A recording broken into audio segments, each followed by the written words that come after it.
ระสงฆ์ที่สูงเลิศอันก่อเกิดเป็นพระรัตนตรัยขอถวายความเคารพนอบนบพระมหาเถรานุเถระครูบาอาจารย์พระสงฆ์องค์เจ้าทุกรูปทุกตนขอเจริญพรพ่อแม่ศรัทธาปอกไม่ออกนักศีลนักบุญทุกท่านทุกคนที่กำลังรับฟังรายการธรรมะเพื่อสืบสานและเพิ่มแรงบันดาลใจจากวัดชัยสถานวันนี้วันพุธที่4ตุลาคม2566ซึ่งรายการธรรมะเพื่อสืบสานและเพิ่มแรงบันดาลใจจากวัดชัยสถานซึ่งมีท่านอาจารย์พระครูประภัสชัยคุณเจ้าคณะตำบลสันปุเลยเขต2เจ้าวาดวัดชัยสถานป่าเสาน้อยพร้อมกับกระผมอาตมาภาพพระครูสิริอมราภิรัตน์เจ้าวาดวัดอมรารามวัดสันตำบลเชียงดอยอำเภอดอยสะเก็ดจังหวัดเชียงใหม่ได้มาพบปะกับศรัทธาท่านผู้ฟังแอมเช่นเคยซึ่งเป็นธรรมะช่วงบ่ายโมงถึง3 โมงฟังธรรมะกันเต็ม2 ชั่วโมงท่านผู้ฟังทั้งหลายใครที่มีคำถามมีความสงสัยเกี่ยวกับเรื่องธรรมะสารธรรมอย่างต่างๆก็เรียนเชิญเจริญพรมาที่หมายเลขโทรศัพท์053114332053114332 ได้ตลอดเวลาอย่าปล่อยให้ความสงสัยลอยนวลเมื่อมีความสงสัยมีความค้างคาใจจะได้เกิดความอาจจะได้หายความสงสัยกังขานั้นจะได้หายไปนะแล้วก็จะได้ สว่างสบายใจจะได้เข้าใจธรรมเพราะว่าเป็นโอกาสดีที่จะได้รับฟังได้อานิสงส์เกิดจากการฟังธรรมคำสอนของพระสัมมาสัมพุทธเจ้าที่เป็นสรณะเป็นที่พึ่งของชีวิตของเฮาท่านทั้งหลายธัมมังสรณังคัจฉามิที่เฮาได้ไปสมาทานเบญจศีลไปทำบุญก่อนที่จะทำบุญไปเป็นสมาทานเบญจศีลสมาทานคำว่าธัมมังสรณังคัจฉามิเป็นธรรมะมงคลเกิดขึ้นกับจิตใจของเราและเป็นอานิสงส์การฟังเทศน์ฟังธรรมได้ฟังสิ่งใหม่ได้เข้าใจสิ่งเก่าบรรเทาความกังขาได้ปัญญาสำฤทธิ์ได้จิตผ่องใส5 ประการนี้เป็นอานิสงส์ของการฟังเทศน์ฟังธรรมวันนี้ศรัทธาก็เป็นจะได้พ่องเนาะสบายดีก็คงสบายดีกันที่ฟังอยู่เนาะ แต่บางคนก็อาจจะเจ็บเป็นเอ็นอุ่นปวดเนื้อปวดตัวเจ็บแข้งเจ็บขาเจ็บท้องเจ็บหัว สภาพอย่างอันนั้นก็เป็นธรรมชาติธรรมดาของสังขารร่างกายที่มันตกอยู่ในไตรลักษณ์คืออนิจจังทุกขังอนัตตาทุกขังคือสภาพที่ทนสภาพเดิมบ่ได้อย่างเฮานั่งเมินๆมันก็ทนต่อการนั่งเมินบ่ได้มันก็เป็นทุกข์เจ็บแข้งเจ็บขาเน็บกินพ่องอย่างพ่อง เพราะมันเป็นทุกข์เป็นทุกข์สภาพที่ทนสภาพเดิมบ่ได้เป็นเพราะว่าเป็นทุกข์แม้แต่จิตใจก็ทนสภาพเดิมบ่ได้ศรัทธาท่านผู้ฟังทั้งหลายทนสภาพเดิมบ่ได้เช่นความรู้สึกก็ทนสภาพเดิมบ่ได้แต่ก่อนเป็นละอ่อนก็มีความรู้สึกอย่างหนึ่งเป็นผู้ใหญ่เป็นคนใหญ่ก็มีความรู้สึกอย่างหนึ่งเป็นคนแก่ก็มีความรู้สึกอย่างหนึ่งภาษาพระพุทธองค์ว่าเวทนาเนี่ยก็เปลี่ยนเช่นเดียวกันก็เป็นทุกข์เช่นเดียวกันเปลี่ยนแปลงเปลี่ยนไปเปลี่ยนแปลงเปลี่ยนไปทำให้ได้ ได้รู้ความจริงของสังขารร่างกายเป็นธรรมะสูงสุดเลยที่พระเจ้าได้สอนไว้อนิจจังทุกขังอนัตตาศรัทธาแต่ใดก็ขอเอาอกเอาใจให้กำลังใจศรัทธาที่ยังมีกำลังใจต่อสู้ไปถึงแม้จะประสบกับสภาวะความเป็นทุกข์เป็นอนิจจังทุกขังอนัตตาที่ทุกคนทุกชีวิตเกิดมาในโลกเนี่ยก็ต้องพบปะกันทุกคนบ่มีละเว้นไผสักคนถึงจะเป็นคนมีเงินเป็นหมื่นเป็นแสนล้านเป็นล้านก็ตาม มันก็ต้องเจออยู่เจอสภาพความเป็นอนิจจังทุกขังอนัตตา อนิจจังทุกขังอนัตตาเป็นธรรมะที่พระพุทธเจ้าได้ตรัสรู้ได้สังเกตไว้ว่าชีวิตของคนเฮานี่เป็นอนิจจังเป็นอีล้อนะมันบ่เที่ยงบ่มั่นนะบ่มั่นคงบ่เหมือนเดิม ไม่เหมือนเดิมเนี่ยทนสภาพเดิมบ่ได้เนี่ยเป็นทุกข์เนี่ยแล้วก็แล้วก็สภาพตัวตนจริงๆนั้นบ่มีเพียงแต่เป็นรูปธรรมนามธรรมเป็นธรรมะเป็นธรรมชาติเป็นธรรมะที่ประกอบด้วยธาตุดินน้ำไฟลมที่ตั้งสมมุตินะชื่อขึ้นมาว่าชื่อนายนั้นนายนี้นางนั้นนางนี้มาอย่างเป็นสมมุติชื่ออาตมาว่า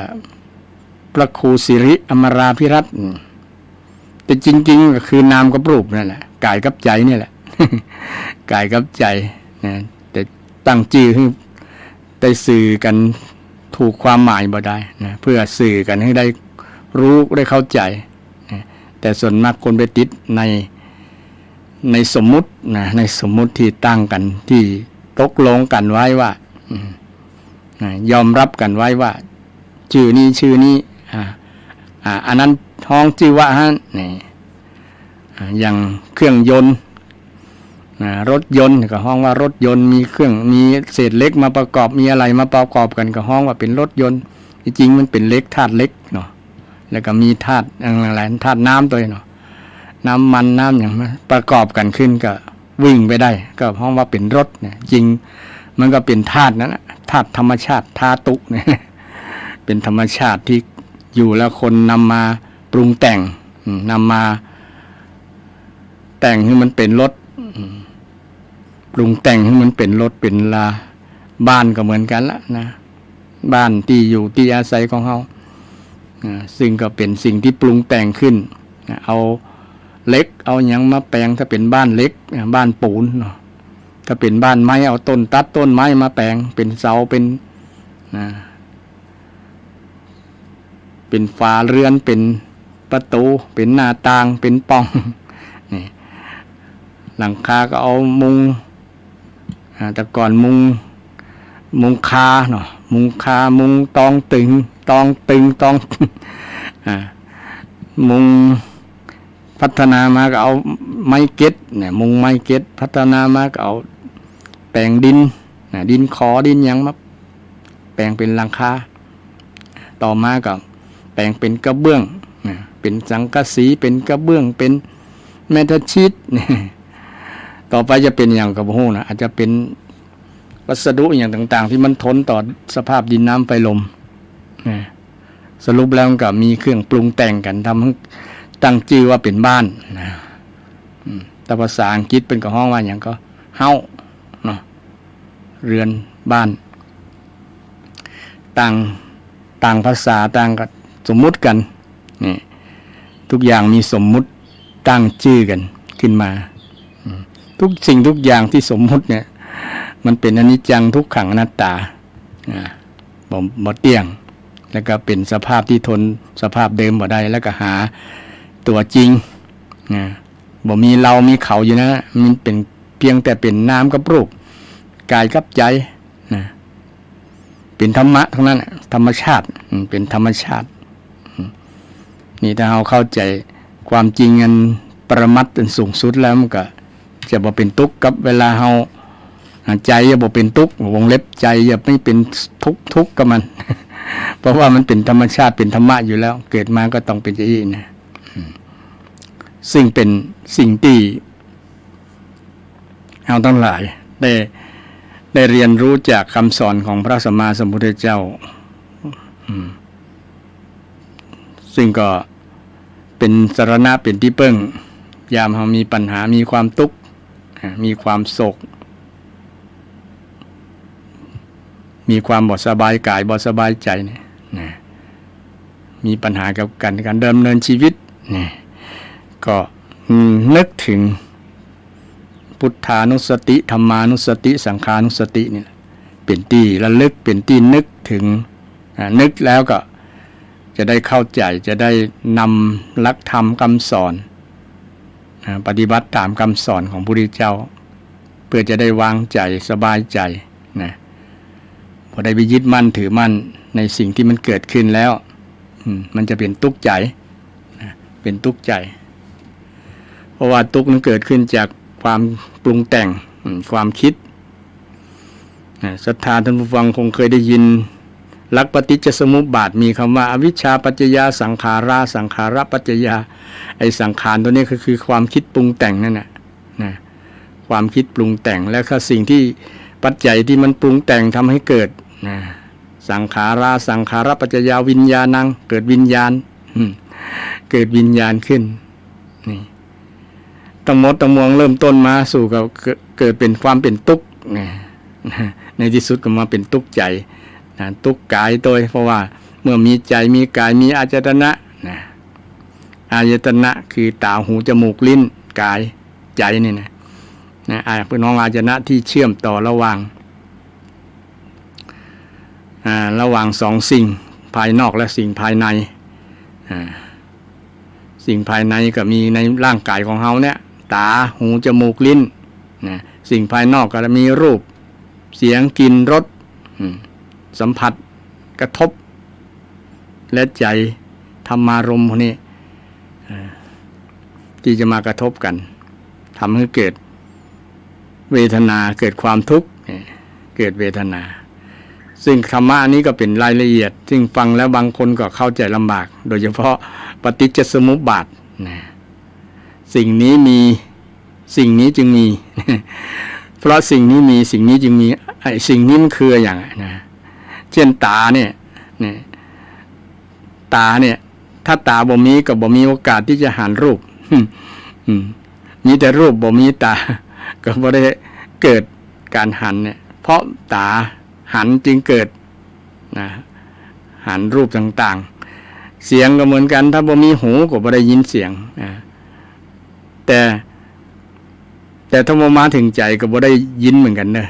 ได้ยินแต่ว่าบ่ฮู้นะถ้าบ่มีมาถึงใจจะบ่ฮู้ว่าเสียงนั้นเป็นหยังแต่บ่มีหูหรือบ่ได้ยินเสียงแน่นอนแต่บ่ฮู้ว่าเสียงหยังต้องมากลั่นกรองที่ใจตัวนี่ตาก็เหมือนกันหันรูปผ่านตาหันแสงหัน แสงสว่างหันสีเนาะหันแสงหันสีแต่บ่ฮู้ว่าเป็นรูปอันหยังเป็นรูปคนเป็นรูปสัตว์เป็นรูปภูเขาเป็นรูปนกรูปการูปอย่างต่างๆที่มันผ่านตาเฮานี่อันนี้เป็นห้องว่าลักปฏิจจสมุปบาทเนี่ยเป็นเรื่องสัมพันธ์กันนะเป็นเหตุเป็นผลนะเป็นเหตุเป็นผลที่ทำให้เชื่อมโยงต่อกันอาศัยซึ่งกันและกันเกิดเป็นห้องว่าปฏิจจสมุปบาทนะเมื่อสิ่งนี้มีสิ่งนี้จึงมีเนี่ยเมื่อตามีนะจึงได้ยินจึงได้ดูนะจึงได้หันรูปเมื่อหูมีจึงได้ยินเสียงนะอย่างศรัทธาเนี่ยถ้าบ่มีหูก็บ่ได้โอกาสบ่มีโอกาสได้ฟังเทศน์ทางวิทยุขึ้น105ละหรือว่าขึ้นอื่นๆบ่ได้ฟังเสียงเพลงบ่ได้ฟังเสียงคนอู้กันบ่ได้ฟังเสียงฟ้าห้องบ่ได้ฟังเสียงอื่นๆเนี่ยเพราะหูมันมีนะอันนี้เหตุนี้มีจึงได้ยินเสียงนี่แหละเป็นหลักของปฏิจจสมุปบาทนะศรัทธาเพราะเหตุนี้มีเหตุนี้จึงมีเพราะเหตุนี้เพราะความดับไปแห่งสิ่งนี้จึงดับไปก็เพราะตามันบอดจึงไม่ได้หันเนี่ยพอมันมีตาเลยได้หันบ่ได้หันละภาพบ่ได้หันละนี่เพราะสิ่งนี้ดับคือตามันบอดมันดับไปหูมันบอด หูมันดับไปก็บ่ได้ยินเสียงเนี่ยเพราะหูมันดับเนี่ยพระเจ้านี่สุดยอดในศรัทธาญาติโยมสอนละเอียดมากๆเลยลึกซึ้งมากนะแต่บางครั้งเราบอกเข้าใจเพราะมันเป็นภาษาบาลีเนาะเพราะเหตุนี้มีเหตุนี้จึงมีเนี่ยสารายตนังสารายตนะปัญญาผัสโสผัสสะเนี่ยสารายตนะก็คือตาหูจมูกลิ้นกายนะรูปรสกลิ่นเสียงมันมาสัมผัสกันนะผัสโสผัสสะเนี่ยผัสโสผัสสะมันอาศัยผัสสะนะมันอาศัยตัวเชื่อมตาไปเชื่อมกับรูปนะเสียงไปเชื่อมกับหูไปเชื่อมกับเสียงนะมันเกิดเสียงเกิดหันรูปขึ้นก็เพราะอายตนะเนี่ยตาหูจมูกลิ้นรูปรสรูปเสียงกลิ่นรสเนี่ย ซึ่งมันอาศัยการสัมผัสผัสโสผัสสะปัจจยามีผัสสะเป็นปัจจัยมีการสัมผัสการกระทบกันการเชื่อมกันนะการเชื่อมกันนี่เป็นธรรมะชั้นสูงมากๆศรัทธาปฏิจจสมุปบาทวันนี้เริ่มต้นตั้งแต่เรื่องมันฟังแล้ว เนี่ยแต่ผู้อู้นี้ก็ยังบวชใหม่ๆก็บอกเข้าใจและงงไปนะ เพราะว่ามันต้องอาศัยการเวลาในการโยนิโสมนสิการนะก็คือพิจารณาโยเดแยบคายวิเคราะห์วิจัยธรรมธรรมวิจโยธรรมะของพุทธเจ้าต้องใช้การวิเคราะห์วิจัยต้องอาศัยสั่งสมบารมีวิริยะบารมีปัญญาบารมีเนี่ยต้องสั่งสมมากๆมันเมินสุตตะก็เป็นการเปิดฟังสั่งสมสุตตะนะฟังบ่อยๆอ่านบ่อยๆนะเสพบ่อยๆนะอาเสวิตายะภาวิตายะพัฒนาเจริญให้บ่อยๆนะทำให้มากๆพุทธเจ้าบอกตรัสบอกอย่างการเจริญสติปัฏฐานเนี่ยเนาะธรรมะทุกอย่างแหละพุทธเจ้าทำให้มากเสพให้มากเสพก็คือคำว่าเสพก็คือทั้งดูทั้งฟังทั้งศึกษานั่นแหละเสพเนี่ยศึกษา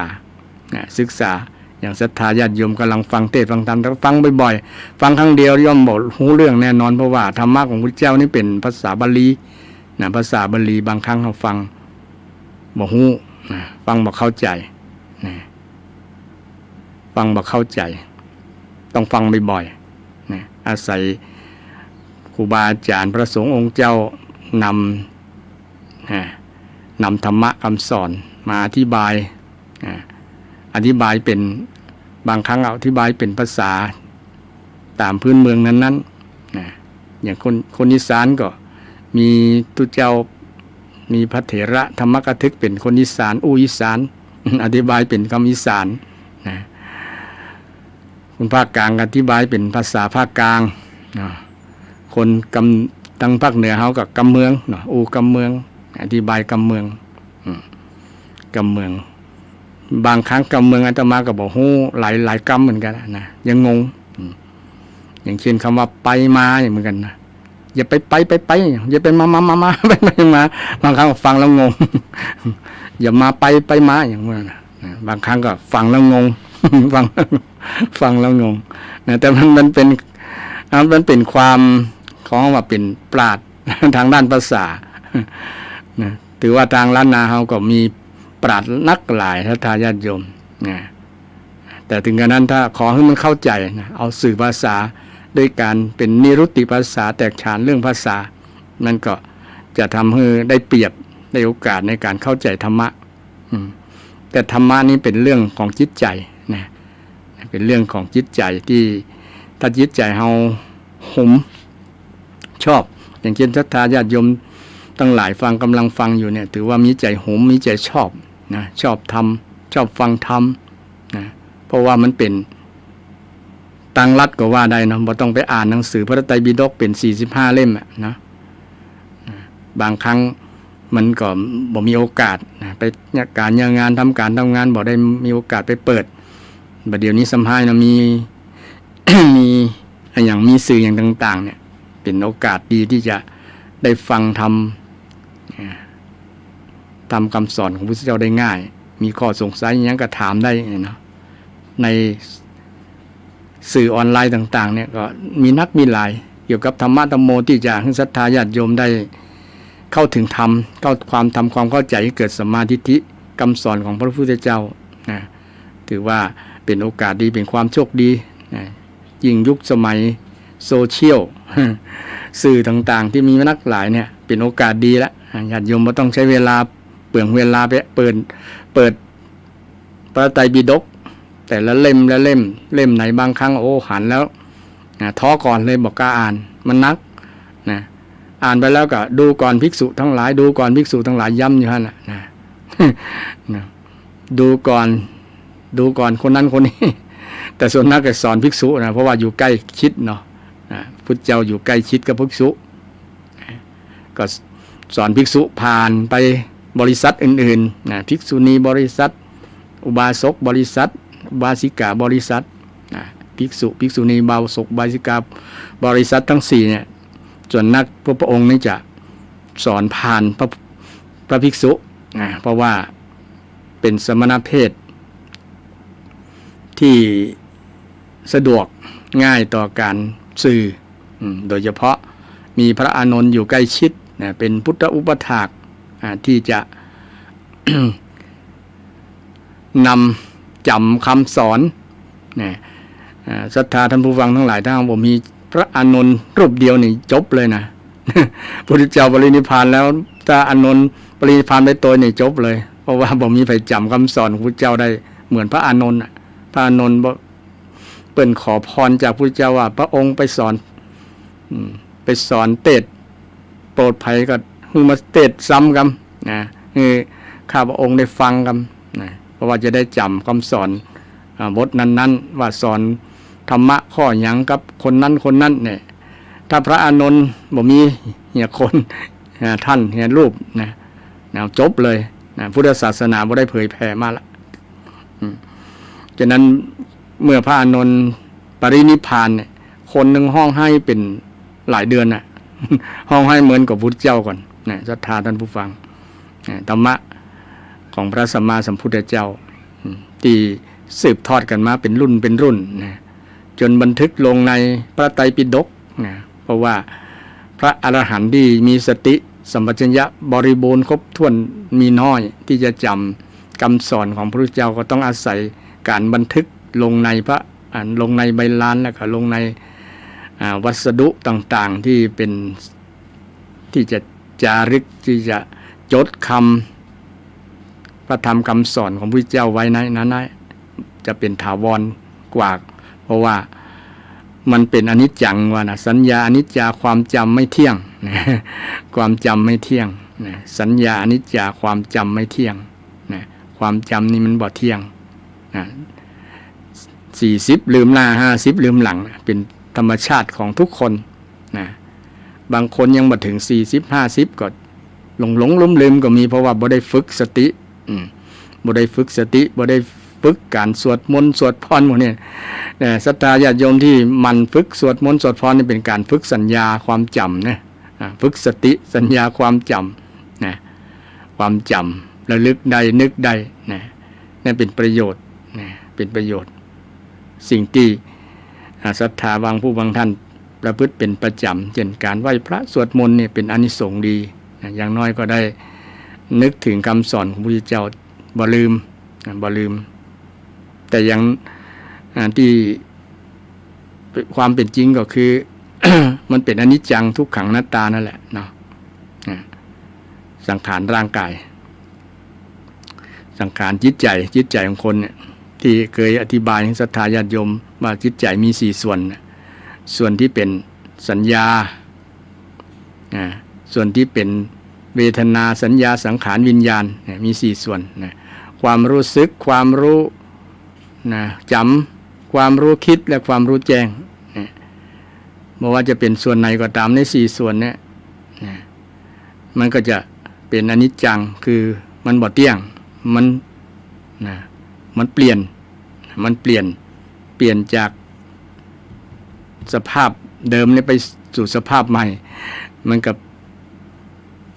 เข้าสู่สภาวะเป็นทุกข์ได้คือสภาพที่ทนต่อสภาพเดิมมาได้เช่นคนเฮาที่จะทุกข์ได้ถึงวันก็ศรัทธาส่วนเวทนาแปลว่าอารมณ์รับอารมณ์รู้อารมณ์ก็คืออารมณ์สุขอารมณ์ทุกข์บ่สุขบ่ทุกข์เนี่ยเป็นภาษาพระเพื่อนน้องเวทนาเวทนาไผเสวยสุขเวทนาคือสุขตลอด24ชั่วโมงบ่มีทุกข์เลยมีก็บ่มีมันต้องเกิดดับเนี่ยนะเดี๋ยวก็ทุกข์เดี๋ยวก็สุขอยู่เนี่ยนะมีคนห้องให้มีน้ำให้วันค่ำคืนหุ่งมีกับบ่มีเนาะทุกข์กับบ่ตลอดคืนสุขกับบ่ตลอดคืนแต่อาจจะยาวน้อยบางครั้งอาจจะกระทบกระทั่งจิตใจเวลามีเหตุการณ์บางอย่างที่เกิดการจากการสูญเสียก็เกิดเหตุการณ์ระทึกขวัญเนี่ยมันก็จะทำให้ความวิตกหวาดระแวงความกลัวต่างๆเกิดขึ้นในจิตในใจอาจจะมีเมินแต่เวลาเมินกว่าจะลืม ความรู้สึกนั้นก็จะหาย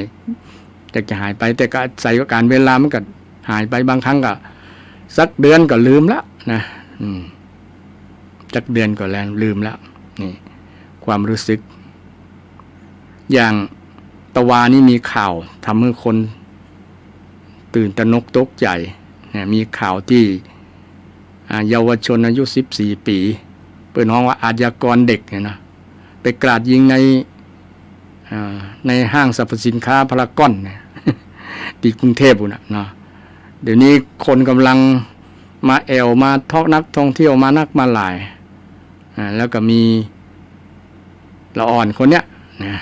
ไปสร้างวีรกรรม จะว่าวีรกรรม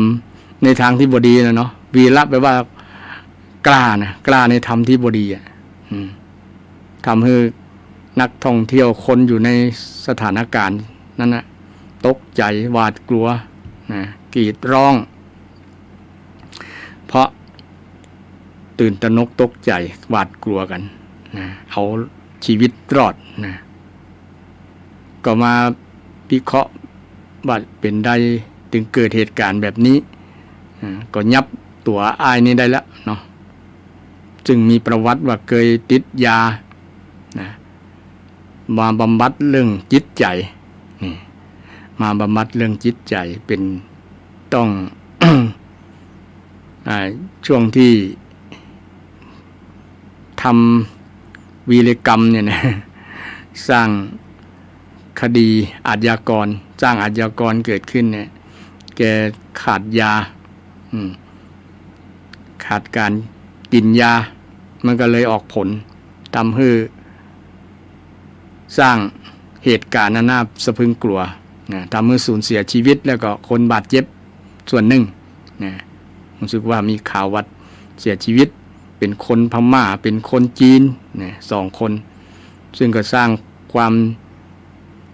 ข่าวนี้คนที่จะมาก็ยับยั้งบอกกล้าจะมาละบางคนเนาะกลัวโอ้เมืองไทยเป็นได้มีอาชญากรขนาดอาชญากรเด็กก็ยังมีอยู่เนี่ยเนาะทำให้เกิดความหวาดกลัวหวาดระแวงก็ชี้บ่งบอกถึงว่าเนี่ยสังคมส่วนหนึ่งโดยเฉพาะสังคมละอ่อนนี่มีปัญหาไอ้ตัวนี้แหละมีปัญหาละอ่อนคนเนี้ยมีปัญหาจากอย่างแหละก็หาสาเหตุมาหาสาเหตุมาอย่างหนึ่งก็ต้องมีความรับผิดชอบกันละนะบอกว่าจะเป็นหน่วยสังคมเล็กๆก็คือหน่วยครอบครัวคนในครอบครัวเนี่ยคงจะมีปัญหาในครอบครัวพ่อแม่อาจจะแตกแยกกันก็หรือว่าอาจจะเลี้ยงมาบ่ดีเพราะว่าคนเขาก็ เพ่งไปที่ครอบครัวเพ่งไปที่พ่อที่แม่พ่อแม่ก็มานึกถึงธรรมะของพระพุทธเจ้าทึกถึงธรรมะของพระพุทธเจ้าว่าพระพุทธเจ้ามีคำสอนเกี่ยวกับเรื่องหน้าที่ของพ่อของแม่หน้าที่ของลูกไว้อยู่นำมาเล่าให้ศรัทธาฟังถ้ามีเวลาก็มีทั้งจะนำมาเล่าเรื่องทั้งหน้าที่ของความเป็นสามีภรรยาโดยมันเริ่มจากปัญหาต่างๆเริ่มจากครอบครัวเนาะครอบครัวจะมีได้ก็เพราะว่าคน2 คนแต่งงานกันคือสามีภรรยาเนี่ยแหละจะเป็นสามีแม่หญิงกับพ่อชายแต่งงานกันแต่งงานกันก็จะมีลูกเนี่ยมีลูกก็เกิดมีเป็นครอบเป็นครัวขึ้นเนาะเป็นสมาชิกในครอบครัวมีลูกขึ้นเนี่ยมันก็ต้องดูที่ต้นเหตุแหละต้นเหตุเพราะว่าสิ่งธรรมชาติธรรมทั้งหลายมาจากเหตุพระเจ้าตรัสไว้นะมาจากเหตุมีเหตุมีปัจจัยมันถึงเกิดผลแบบนี้มันมาจากเหตุต้องแก้ที่เหตุบ่ไปโทษคนนั้นโทษนี่นะต้องแก้ที่เหตุไอ้จริงก็ถ้า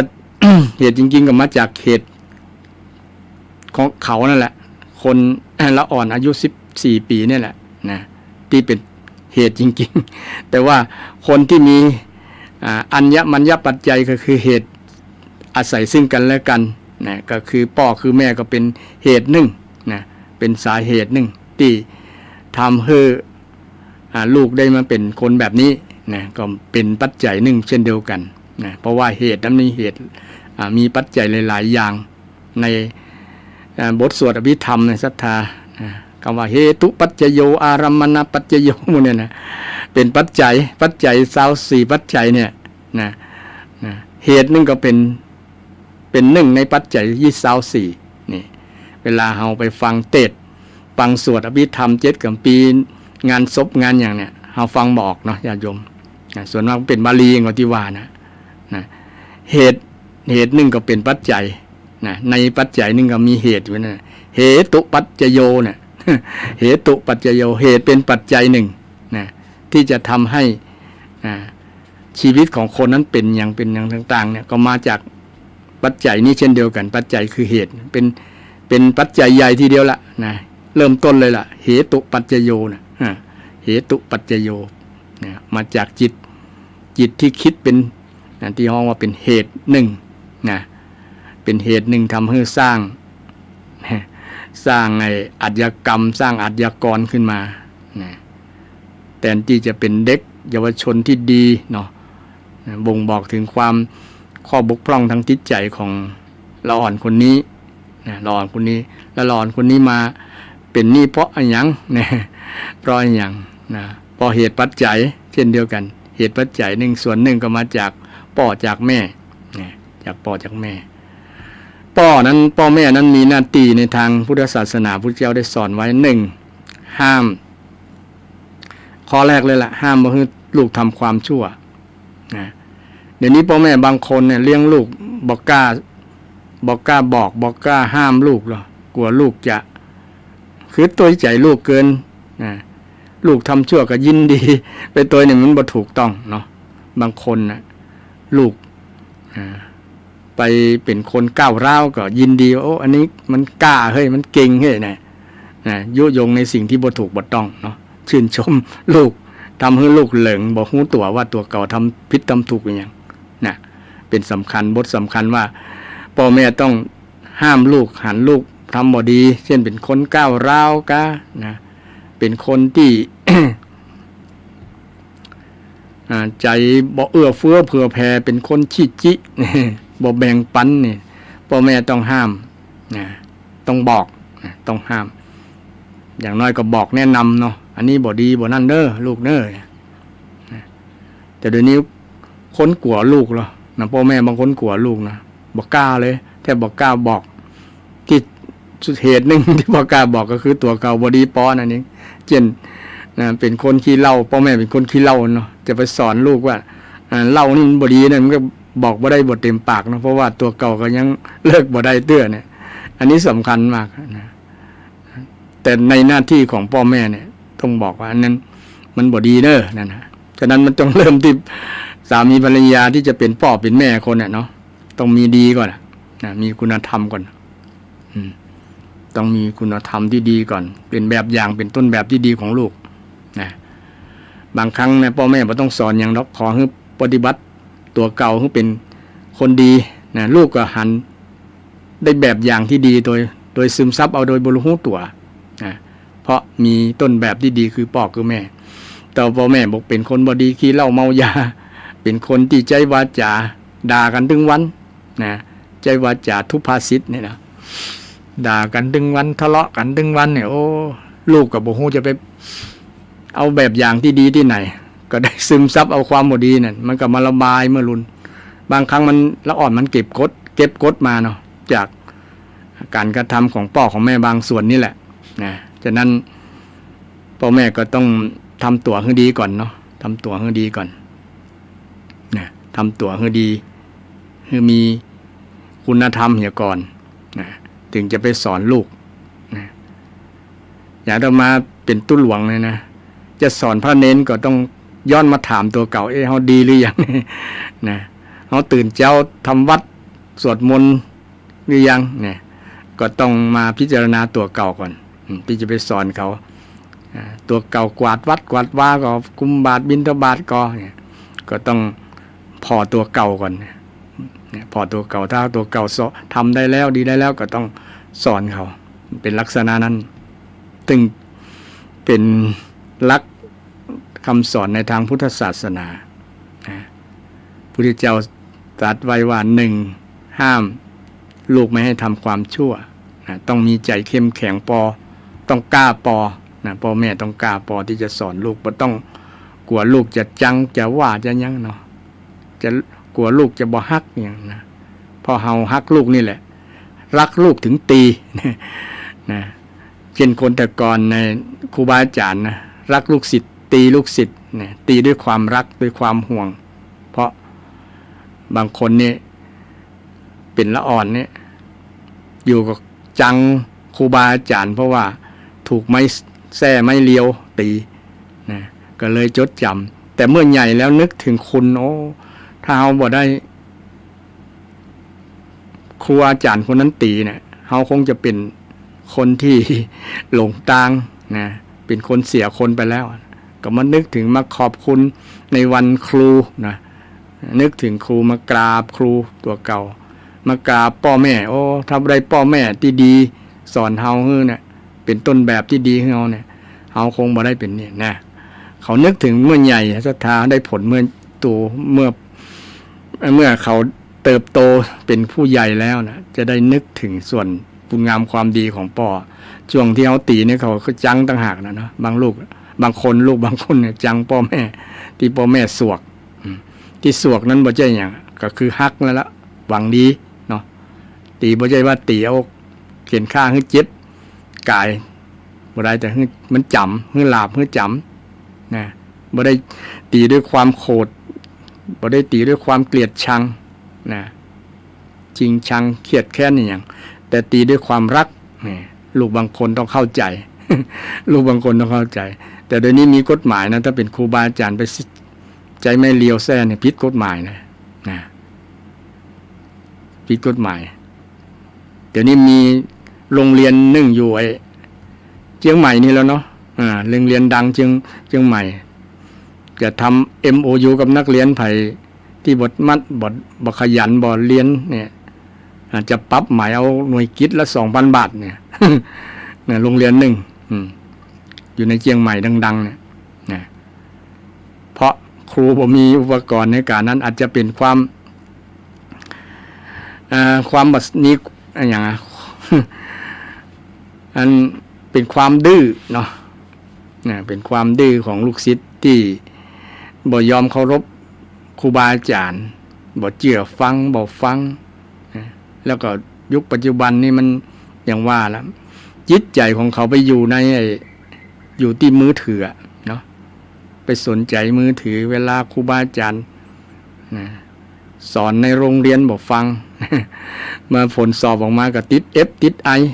ติดรอทำให้เป็นผลเสียกับ ตัวเขาโดยตรงแล้วก็เป็นผลเสียตอนโรงเรียนด้วยเป็นได้นักเรียนบ่มีคุณภาพบ่มีความเก่งบ่มีเรียนบ่เก่งเลยเนี่ยเพราะมันมีเหตุมีปัจจัย มาจากส่วนหนึ่งก็คือตัวนักเรียนนั่นแหละสำคัญเนาะตัวนักเรียนเนี่ยที่ขาดเหตุปัจจัยขาดแรงบันดาลใจที่อยากจะเรียนแรงบันดาลใจที่อยากจะเรียนนี่ก็เป็นเรื่องธรรมะอย่างเช่นเกิดอยากจะมีเวลาจะนำมาเล่าว่าให้กับลูกหลานว่าถ้าอยากจะเรียนสำเร็จเรียนเก่งเรียนดีเนี่ยมีธรรมะที่มีพุทธเจ้าได้สอนไว้แล้วเกี่ยวกับเรื่องธรรมะในการเรียนในการทำงานเนี่ยว่าจะสำเร็จนะแต่นี่มาเล่าเรื่องถึงว่าพ่อแม่เนี่ยมีหน้าที่ปฏิบัติกับลูก 1. ห้ามบอกให้ทำความชั่ว 2. ให้ตั้งอยู่ในความดีให้ทำดีให้ทำความดีทำความดีคนแต่ก่อนหรือคนปัจจุบันในบางคนสอนลูกสอนหลาน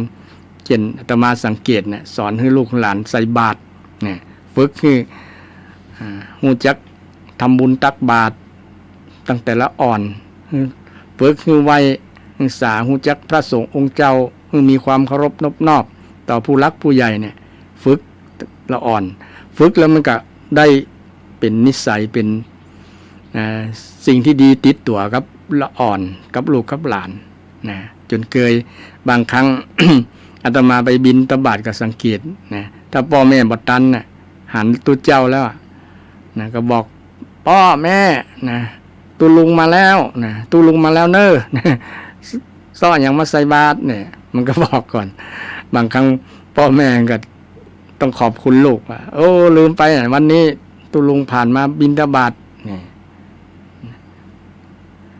ก็มันฝึกจนเกยเนี่ยนะฝึกนิสัยทำคุณงามความดีฝึกเป็นคนบอกก้าวร้าวเป็นคนมีเมตตาเป็นคนเอื้อเฟื้อเผื่อแผ่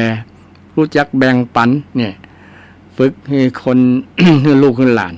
เนี่ยฝึกให้ลูกให้หลานนั่งสมาธิเนี่ยพ่อแม่บางคนคือต้องเอาตัวเก่านะลงทุนทำให้พอทำดูให้ดีทำลูกให้ทำดีให้ลูกดูทำดีให้ลูกดูกตัญญูให้ลูกเห็นเป็นร่มโพร่มไทรให้ลูกได้เย็นซึ่งเป็นหน้าที่ของพ่อแม่ทำดีให้ลูกดูนี่แหละเป็นหน้าที่ของพ่อของแม่อย่างอาตมาก็ไม่ใช่อวดตัว ก็จะทำหน้าที่ความเป็นตุเจ้าให้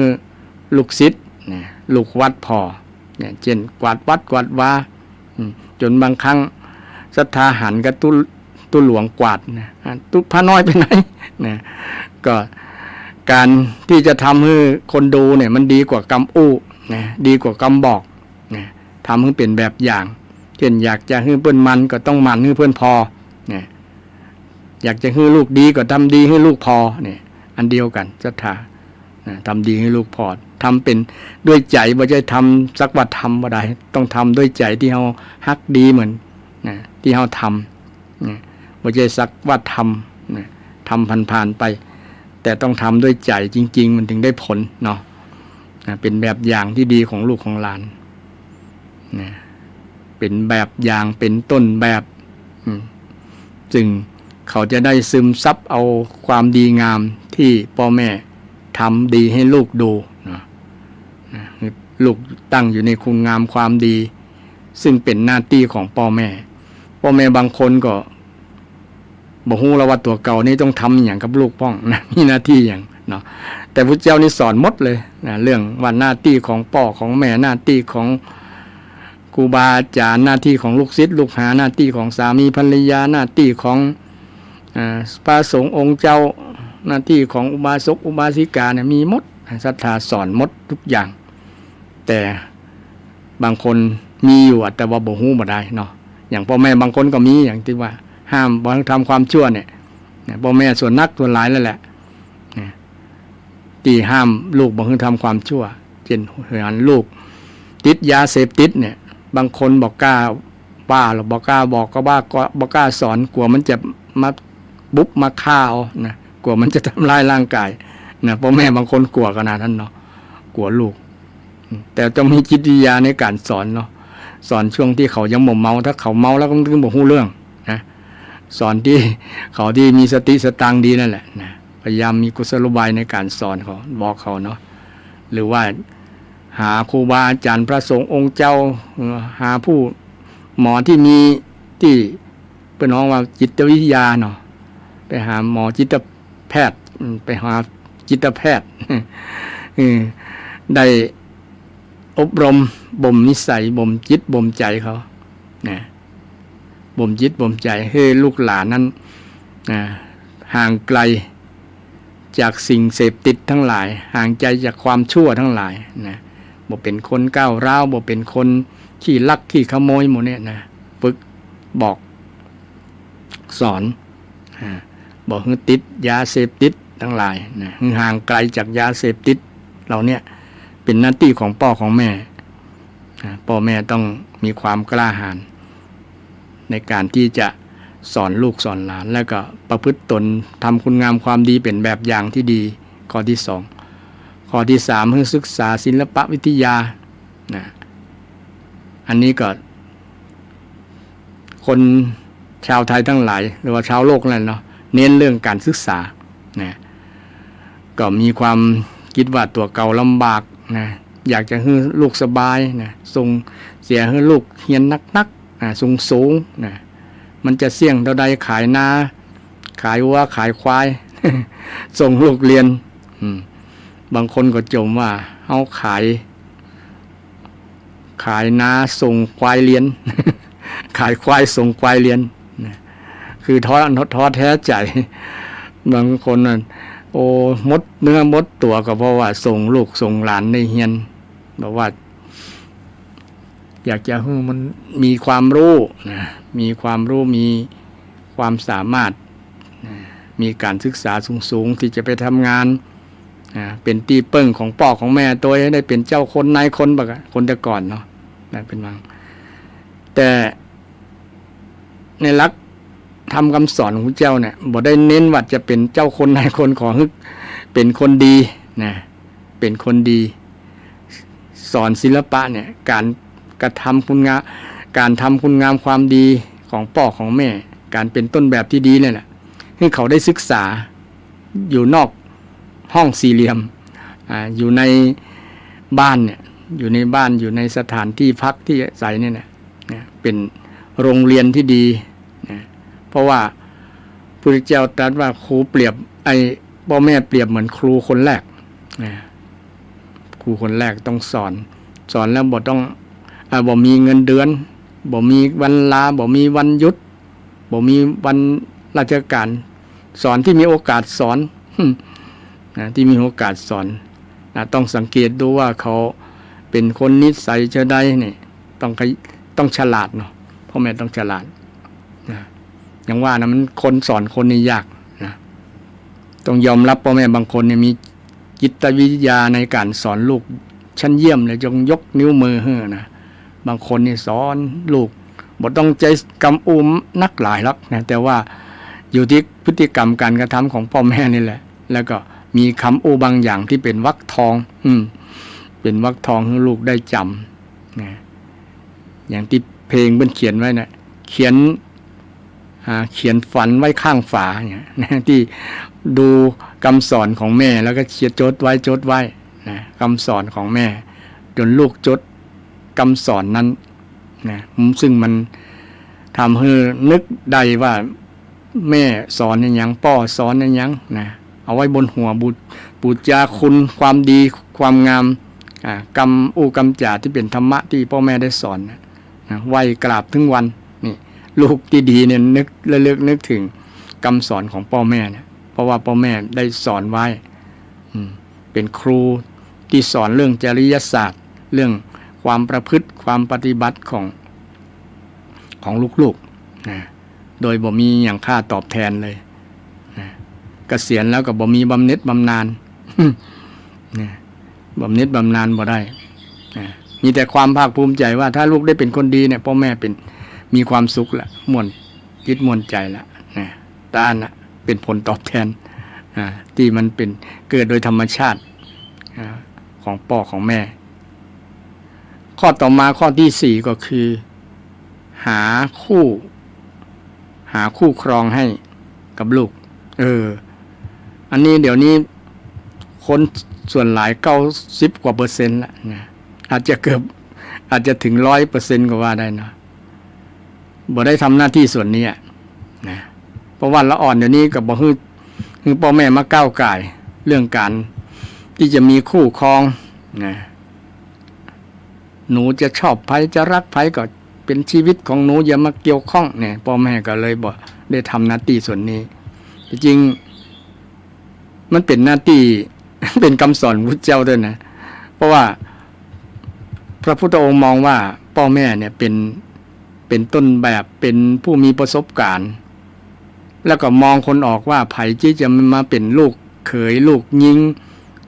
ลูกสะใภ้ลูกเขยของตัวเก่าเนี่ยพอออกแน่นอนนะพอออกเพราะมีประสบการณ์แล้วหรอนะมีประสบการณ์พ่อแม่ก็จะแนะนำลูกนะบ่ต้องไปบังคับเขาแต่บ่ใช่ถ้าไปบังคับจะในฐานะเป็นผู้คลุมถุงชนนะคือบังคับให้เขาเอา เอาคนนี้เนอะอย่างนี้แต่ควรแนะนำนะแนะนำว่าอันนี้บอลูกนะคนนี้เป็นคนดีนะบ่ใช่ว่าลูกไปเลือกคนขี้เหล้าเมายาเป็นคนสมเลเทเมาเป็นคนเสเพล เป็นคนบ่ดีมาเป็นคู่ครองนะพอบ่เจอพ่อเจอแม่มาให้ทีหลังโอ้ถ้าเจอพ่อเจอแม่ก็ดีไปเนี่ยอยู่ไปกันหมดเมินนะสักเดือน2 เดือนก็นะละกันเนี่ยยากันเนี่ยเดี๋ยวนี้หันชัดนะเปลี่ยนคู่เปลี่ยนหน้ากันบ่อยๆเพราะว่ามันบ่มีประสบการณ์โดยเป็นการลงทุน ทดลองด้วยการอยู่ด้วยกันแบบผัวแบบเมียเนี่ยมันนี่แต่ถ้าบ่มีลูกด้วยกันก็บ่มีปัญหานักหลายหรอกเนาะแต่ถ้ามีลูกด้วยกันแล้วนะมันละยาละกันก็สร้างปัญหาเกิดขึ้นเรื่อยๆเนี่ยอันนี้สำคัญละคือพ่อคือแม่เลี้ยงลูกก็มีบางคนนะละกันแล้วก็บ่สนใจลูกตัวเก่าเพราะว่ามันบ่มีใจตัวกันแล้วเนาะ ความเป็นพ่อเป็นแม่ความผูกพันกับลูกที่เกิดมานั่นก็บ่มีกับพ่อกับแม่นะจนเป็นบ่มด้อยของละอ่อนก็มีนักมีหลายหรอเดียวเพราะว่าพ่อแม่ขาดหน้าที่ที่ดูแลกำชับเรื่องคู่ครองเนี่ยถ้าเขามีแฟนก็บ่ต้องไปห้ามเขาแต่ว่าถ้าจะมีคู่ครองจะแต่งงานกันเนี่ยต้องกำชับต้องแนะนำคือกับลูกกับหลานของคนครอบครัวที่จะเกิดขึ้นเพราะมันมีผลนี่อย่างไอ้ที่ไป ก่อคดีกรรมนี่นะอาจจะมีปัญหาเรื่องพ่อเรื่องแม่นะพ่อแม่อาจจะมีปัญหาหรือว่าในครอบครัวจะมีปัญหามันก็เป็นผลมันทำให้ไอ้เนี่ยติดยาเสพติดสิ่งเสพติดทั้งหลายมาจากพ่อแม่มาจากมาจากก็ได้เป็นเหตุเป็นปัจจัยหนึ่งที่ทำให้ละอ่อนเป็นจะเป็นอย่างกรณีปีก่อนบุญที่มีนายทหารไปกราดยิงนั่นก็ตายหลายคนเนาะนั่นก็มาจากเหตุปัจจัยหลายๆอย่างนี่ก็มาจากความเก็บกดความขาดธรรมะมาปกป้องรักษาจิตใจของไอ้คนนั้นในที่สุดก็ตายไปตัวกัน ตายไปตัวกันฉะนั้นธรรมะจึงเป็นเรื่องสำคัญเนี่ยข้อหน้าที่เนี่ยก็คือธรรมะก็คือหน้าที่เนี่ยพ่อแม่มีธรรมะมีหน้าที่ปฏิบัติคอยสอนคอยอบรมบ่มนิสัยของลูกหลานแม้แต่เรื่องคู่ครองก็พ่อแม่ก็มีส่วนที่จะต้องเลือกคู่ครองถ้าได้คู่ครองได้สามีภรรยาที่บ่เหมาะบ่เปิงกันบ่สมกันนะสมด้วยศรัทธาสมด้วยศีลสมด้วยจาคะสมด้วยปัญญาบ่มีศรัทธาบ่มีศีลบ่มีจาคะบ่มีปัญญา4ธรรมะ4ข้อเนี่ยมันก็จะเป็นปัญหาต้องให้ลักของลูกหลานว่าลูกลองสังเกตเนอะไผมีศรัทธามีความเชื่อมีทัศนะเหมือนกันกับลูกเนาะทัศนะที่ดีมีความเห็นที่ดีเป็นสัมมาทิฏฐิเนี่ยลูกพิจารณาก่อนเนอะก็บอกไผที่มีศีลเนี่ยก็แนะนำลูกหลานไผที่มีศีลคือบอกไปเป็นคนก้าวร้าวสังเกตบอกเป็นคนก้าวร้าวคือบอกเป็นคนโหดเหี้ยมอยากอายเนี่ยอย่าเอามาคู่ครองมาได้ ที่14 ปีเนี่ยมันมีเป็นคนก้าวร้าวนะฆ่าคนเป็นคนก้าวร้าวและเป็นคนผิดศีลเสพสิ่งเสพติดยาเสพติดยาบ้าทั้งหลายเนี่ยก็จัดเข้าในศีลข้อที่5นั่นแหละถ้าขี้เหล้าเมายาเนี่ยอย่าไปเอามาเป็นผัวเนอะลูกเนอะอย่าเอามาเป็นเมียนั่นก็สอนลูกแนะนำเป็นลักโดยลักธรรมคำสอนในทางพุทธศาสนามาเป็นลักเนาะเรื่องศรัทธาศรัทธามีความเชื่อเหมือนกันนะเรื่องศีลเรื่องศีลอย่างที่ว่าเรื่องจาคะเป็นคนที่สละเป็นคนที่ใจกว้างก็สละความโสดสละความสุขส่วนตัวที่จะมาอยู่ เป็นครอบครัวเดียวกันนะเขาสละยอมให้เฮาได้ก่อนเนี่ยก็ถามลูกไปถามเขาเอาแบบตั้งเขียนแบบ MOU เลย ลูกหลานเขียน MOU กับคนที่จะมีคู่ครองกับภรรยาอย่างคนอิสลามเนาะเพิ่นก็มีเงื่อนไขเนาะภรรยาจะไปแต่งงานต้องเป็นอิสลามนะเช่นคนพุทธก็ต้องย้ายไปเป็นอิสลามนี่เขามีเงื่อนไข มีเงื่อนไขแต่เงื่อนไขทางพุทธนี่บ่ได้เงื่อนไขแบบกั้นแบบนั้นเนาะขอให้ไผมีศรัทธามีศีลมีจาคะเนี่ยจาคะนี่คือยอมสละบางอย่างจาคะคือมีหุมกินหุมตานนะเนาะชอบหุมกินหุมตานถ้าเป็นภาษา ภาคเหนือล้านนาจาคะเป็นคนใจกว้างเป็นคนที่เสียสละได้นี่บางคนลูกเขยบางคนชิจิหรอบ่มีจาคะนะหรือว่าบางคนที่เป็นแม่ยิงเป็นลูกสะใภ้นะเป็นป้ายเปิ้นเป็นคนชิจิเนี่ยก็อยู่ด้วยกันลำบากอยู่กับพ่อผัวแม่ผัวลำบากนะลูกเขยก็เหมือนกันถ้าเป็นคนชิจิเนี่ยบ่มีจาคะตัวเนี้ยนะก็อยู่ในครอบครัวลำบากจิถึงกระทั่งเมียตัวเก่าเนี่ยนะแย่เลยไปกันบ่รอดนะบ่มีจาคะจินะคนชิจิจิต้องคนที่หู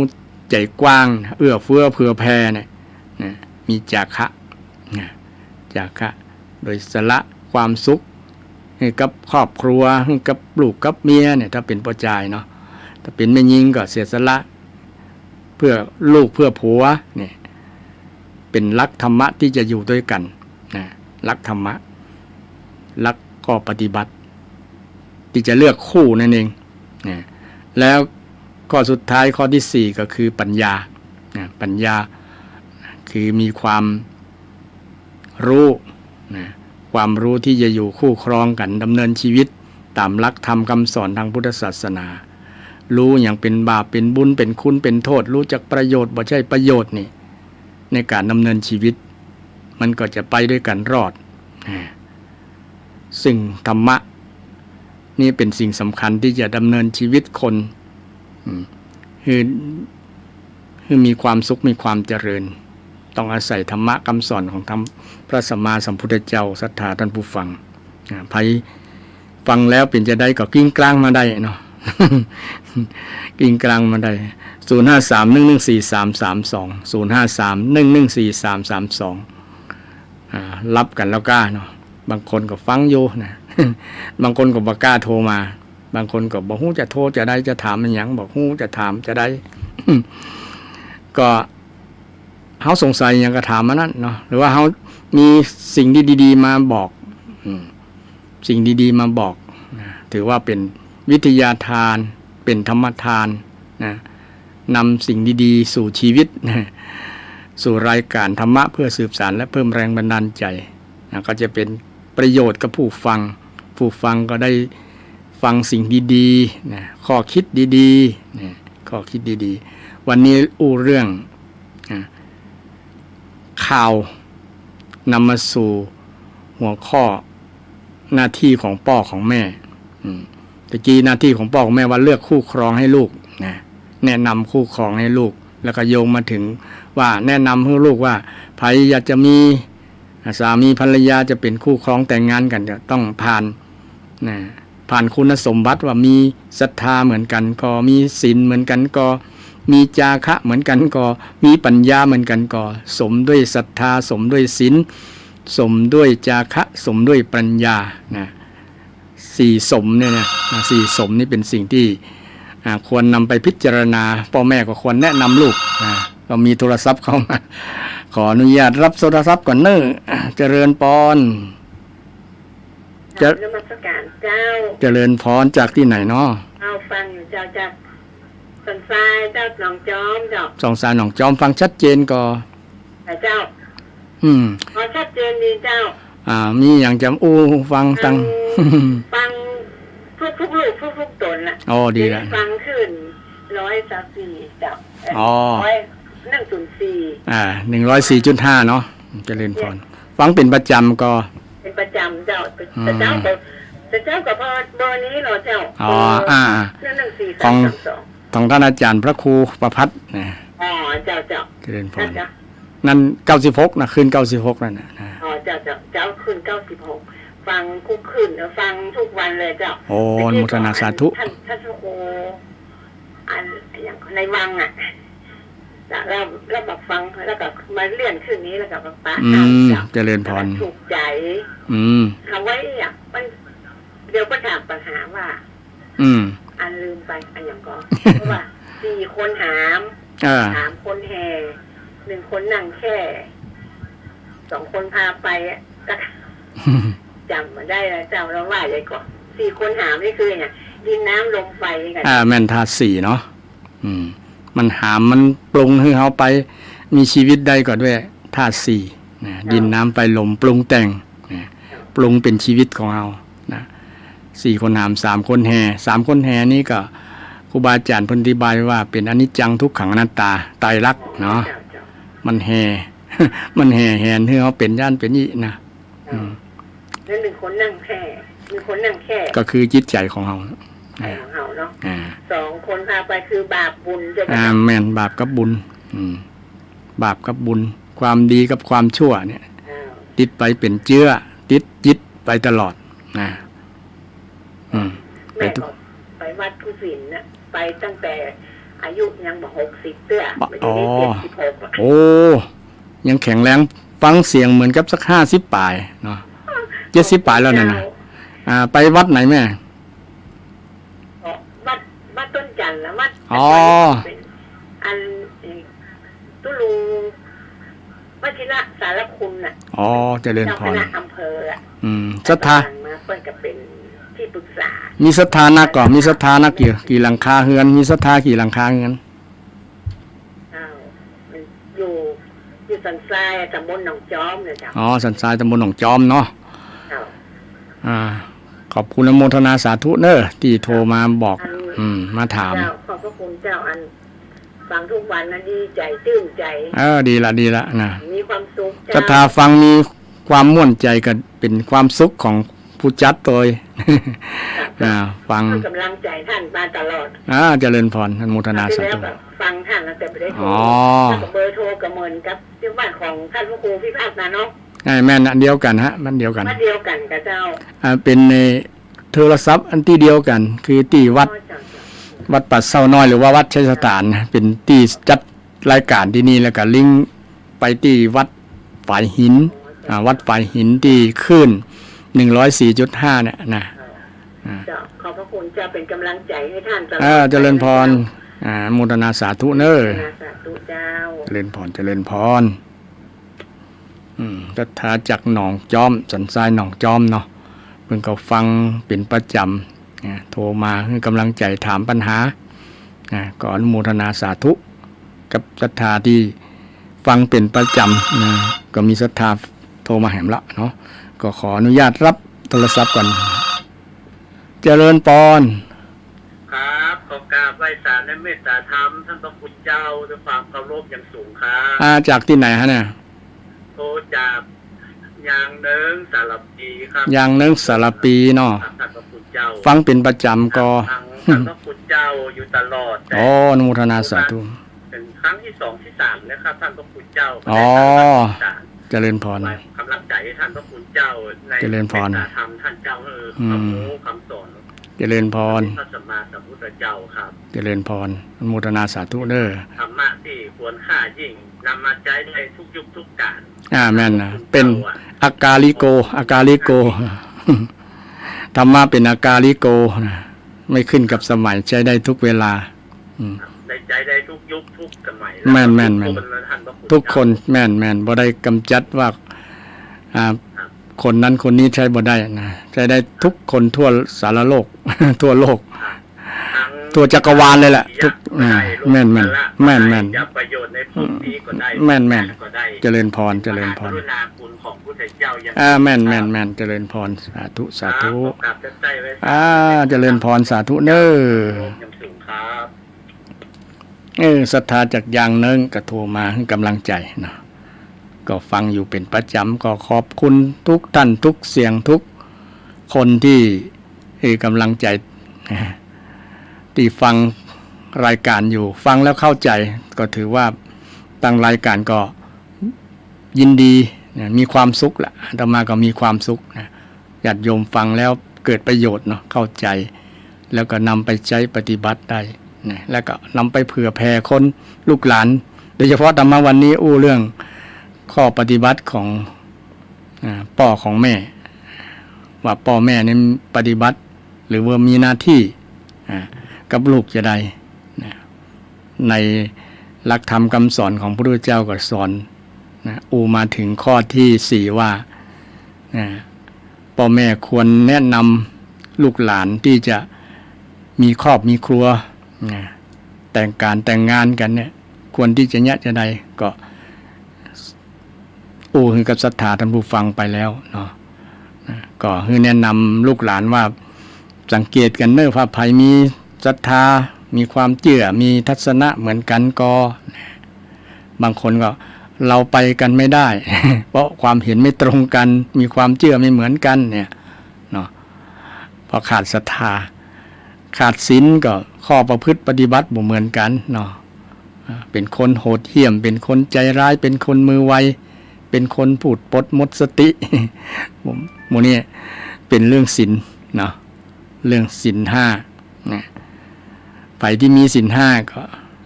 พิจารณาไว้ก่อนเป็นคุณสมบัติเป็นโปรโมชั่นฝ่ายแสดงโปรโมชั่นนะว่าเฮามีศรัทธามีศีลมีจาคะมีปัญญาเต็มร้อยเนี่ยพิจารณาไว้ก่อนเลย เหมือนที่เปิ้นโฆษณาสินค้าต่างๆเนี่ยมีโปรโมชั่นมีคุณสมบัติเป็นอันเป็นนี่นะต้องดูก่อนแล้วก็ต้องสังเกตมันเหมือนคนเราต้องสังเกตมันเหมือนอยู่ด้วยกันเนี่ยต้องอาศัยการเวลานะอย่าฟังด่วนตัดสินใจบางคน อย่างคู่ของดาราบางคนเป็นอยู่กันเมินดูใจกันเมินบางคนเมินเป็น10 ปีก็ยังได้หย่าร้างกันอยู่เพราะว่ามันขาดคุณธรรมเนี่ยคุณธรรมอย่างที่กล่าวมาเนี่ยมันบ่สมกันด้วยศรัทธาสมกันด้วยศีลสมกันด้วยจาคะสมกันด้วยปัญญาเนี่ยพ่อแม่ก็ต้องยึดหลักเนี่ยไปแนะนำลูกหลานเนี่ยให้ยึดหลักทำคำสอนเพื่อที่จะได้มีชีวิตที่อยู่กันยืดยาวถือไม้เท้ายอดทองกระบองยอดเพชรก็แนะนำลูกหลานเนาะพ่อแม่บางคนก็ปฏิบัติถือไม้เท้ายอดทองกระบองยอดเพชรแล้วมันเป็นบ่ต้องได้ได้จ่าอย่างนักนะมันก็เป็นการสอนทั้งอ้อมนะให้ลูกหลานได้ดูได้แบบอย่างเนี่ยก็อนุโมทนากับศรัทธาคนที่เป็นรักให้กับลูกนะก็มีหลายๆท่านหลายคนบางคนบางท่านเนี่ยถึงแม้ว่าคู่ชีวิตจะจากไปแล้วแต่ก็ยังเป็นรักให้ลูกให้หลานเช่นแม่บางคนเนี่ยเรามายังศรัทธาในตัวแม่คนนั้นหลายๆคนนะแม่ที่สามีเสียชีวิตไปแล้วแต่ยังสาวอยู่นะแต่ยังครองความเป็นโสดนะครองความเป็นม่าย มาโดยที่ลูกหลานจนลูกหลานมีครอบมีครัวแล้วก็บ่คิดจะมีใหม่บ่คิดจะมีใหม่ถือว่าใจเด็ดมากๆเลยยากนักยากหนานะบางคนมันต้องการกู้จ่านะก็อยู่ลำบากเคยอยู่2 ต่อ 2แล้วเคยอยู่เป็นกู้แล้วมาอยู่เดียวนะมันก็ง่อมเนาะอย่างน้อยก็มีคนคนจ่าตัวนี่นะคนเอาบ่ใช่เพ่งเรื่องเพศ เรื่องกามารมณ์อย่างเดียวแต่เพ่งเรื่องความเป็นกู้เป็นเพื่อนกันมันสำคัญคนเราจะขาดเพื่อนบ่ได้เลยเฉพาะกัลยาณมิตรเนี่ยเป็นเพื่อนที่ดีนะเป็นเพื่อนที่ดีบางคนอยากจะได้มีเพื่อนที่ดีมามาจ่าปรึกษาหารือยามเจ็บเป็นเอ็นอุ่นยามมีปัญหาต่างๆเนี่ยแต่บางคนบ่ได้นึกถึงส่วนนั้นนะขอให้เป็นทำหน้าที่เป็นทั้งแม่ทั้งพ่อโดยเนี่ยต้องกราบบูชาน้ำใจของแม่คนนั้น ก็หลายๆท่านหลายๆคนที่ครองโสดมา ครองความเป็นม่ายเป็นนะที่สามีได้เสียชีวิตไปได้ตายละไปเนี่ยก็ยังทำหน้าที่ดีอยู่นะส่งลูกส่งหลานได้เรียนจนจบปริญญาจนมีครอบครัวมีการมีงานทำอย่างมั่นคงนะแม่ผู้นั้นเลือกที่จะอยู่แบบไม่มีพ่อก็ได้ เพราะว่ามีความสุขกับความเจริญของลูกของหลานนี่ทำหน้าที่ทั้งพ่อทั้งแม่ในคนเดียวกันนี่ต้องอนุโมทนาสาธุกับแม่ผู้ใจเข้มแข็งแม่ดีเด่น แม่ดีเด่นถือว่าน่าอนุโมทนาสาธุนะหน้าที่ของพ่อแม่สุดท้ายก็คือจัดการเรื่องมรดกทรัพย์สินที่มีอยู่เนี่ยมันจึงมีเราเวลาพ่อแม่ตายละกันเนี่ยลูกหลานลูกสมบัติกันนะมาจากพ่อแม่ลืมหน้าที่ส่วนนี้คนนี้สมมุติว่ามีลูก3 คนหรือว่า 4-5 คนก็ตามก็ต้องแบ่งปันให้ได้ทุกคนจะได้นักได้น้อยก็แล้วแต่ดุลพินิจของพ่อแม่นั้นว่าไผเลี้ยงดูดีไผเอาไป อยู่ตัวเพราะว่าจะมีลูกสักคนนี่อยู่ตัวจะเป็นลูกคนล่าก็ลูกล่าครัวหอมนี่เนาะเป็นว่าลูกล่าครัวหอมสมบัติจะมาตกนักอยู่ที่คนล่าลูกล่าเพราะว่าจะได้เลี้ยงดูพ่อแม่นักกว่าคนอื่นพ่อแม่ก็ไปมีครอบครัวพี่น้องก็ไปมีครอบครัวอื่นละพ่อแม่อยู่กับคนสุดท้องคนสุดท้ายนะน้องล่านะอาจจะเป็นพ่อใจหรือว่าแม่ยิงก็แล้วแต่น้องล่านี่จะรับมรดกพ่อแม่ต้องนึกถึงหน้าที่ส่วนนี้นะเพราะว่ามันเคยมีมาแล้วนะและก็จะมีต่อไปแหละถ้า พ่อแม่บ่จัดการดีนะมันรู้กันนะบอกว่าที่ไหนญาติโยมรู้กันเรื่องทรัพย์สมบัติเนี่ยนะทุกทั่วมุมโลกเลยก็ว่าได้นะโดยเฉพาะเรื่องมรดกนะก็จะแย่งกันเพราะว่ามันเป็นสิ่งที่คนชอบนะคนที่ให้ความสำคัญรองลงมาจากชีวิตคนให้ความสำคัญชีวิตนักเป็นอันดับ1นะอันดับ1ของทุกสิ่งแต่รองลงมาจากชีวิตชีวิตก็คือทรัพย์สินเงินทองเนี่ยที่คนให้ความสำคัญนะอย่างอื่นยังบอกเข้าสำคัญเท่านะความเป็นพ่อเป็นแม่ความเป็นสามีภรรยาก็ยังบ่เท่าทรัพย์นะทรัพย์นี่ถือว่าเป็นเรื่องสำคัญสำหรับคนทุกคนบ่ว่าใครก็ตามนะ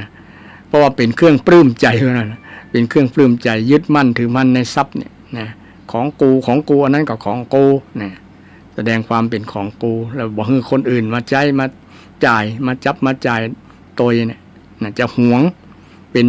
ปู่โสมเฝ้าทรัพย์ตายไปแล้วเนาะห่วงบ่แบ่งบ่ปันกับลูกกับหลานเนี่ยนะเพราะว่าห่วงไว้ถือว่าทรัพย์นะทรัพย์เป็นสิ่งสำคัญในการดำเนินชีวิตของคนนะเป็นเรื่องสำคัญแม้แต่ศีล 5นี่สังเกตศรัทธาท่านผู้ฟังลองสังเกตว่านะข้อ1นี่ก็คือชีวิตเนาะปานาติปาตาก็คือบ่ฆ่ากันไม่ยังสัตว์ที่มีลมปราณลมหายใจนะปานะเนี่ยลมปราณนะลมปราณก็คือลมหายใจเนี่ยปานาติปาตาบ่ใช่ปานาปลาไหลนะนึกว่าปลาในหนองปลาในวังนะปลาตัวนี้ก็คือลมปราณคือลมหายใจนะปานาติปาตาเวรมณีเว้นจากการยังสัตว์ให้ตกล่วงไปยังสัตว์ลมปราณยังสัตว์ผู้มีลมปราณให้ตกล่วงไปนะแล้วข้อที่2อทินนาทานาเวรมณีนี่ข้อที่2มาสำคัญอันดับที่2ก็คือเรื่องทรัพย์สินเงินทองนั่นก็อทินนาทานคือเอาสิ่งของทรัพย์สินเงินทองต่างๆที่ไม่ใช่ของเจ้าของอทินนานะคือสิ่งที่เขาไม่ได้ให้เนี่ยนะมันเป็นลำดับที่2เลยสำคัญลำดับที่3ก็เรื่องคู่ครองแม่นก็ศรัทธาเรื่องผัวเรื่องเมีย นะเนี่ยเรื่องชีวิตสำคัญอันดับแรกก็เพราะว่าถ้าชีวิตบ่มีแล้วก็บ่มีความหมายเนาะเงินทองก็บ่มีความหมายแล้วนะเอาติดตัวไปบ่ได้นะตายแล้วก็จบกัน เป็นของคนอื่นไปเนาะแต่ชีวิตจึงสำคัญนะชีวิตจึงสำคัญนะแต่บ่มีชีวิตก็บ่มีโอกาสได้ใจเงินใจทองล่ะแต่ลองลงมาก็คือเงินทองทรัพย์สินเงินทองทรัพย์สินสลินคารทั้งหลายเนี่ยเป็นสิ่งที่จำเป็นสำคัญสำหรับคนทั่วไปนะคนทั่วไปฉะนั้นมรดกตกทอดเนี่ยพ่อแม่ต้องให้ความสำคัญมากๆเลย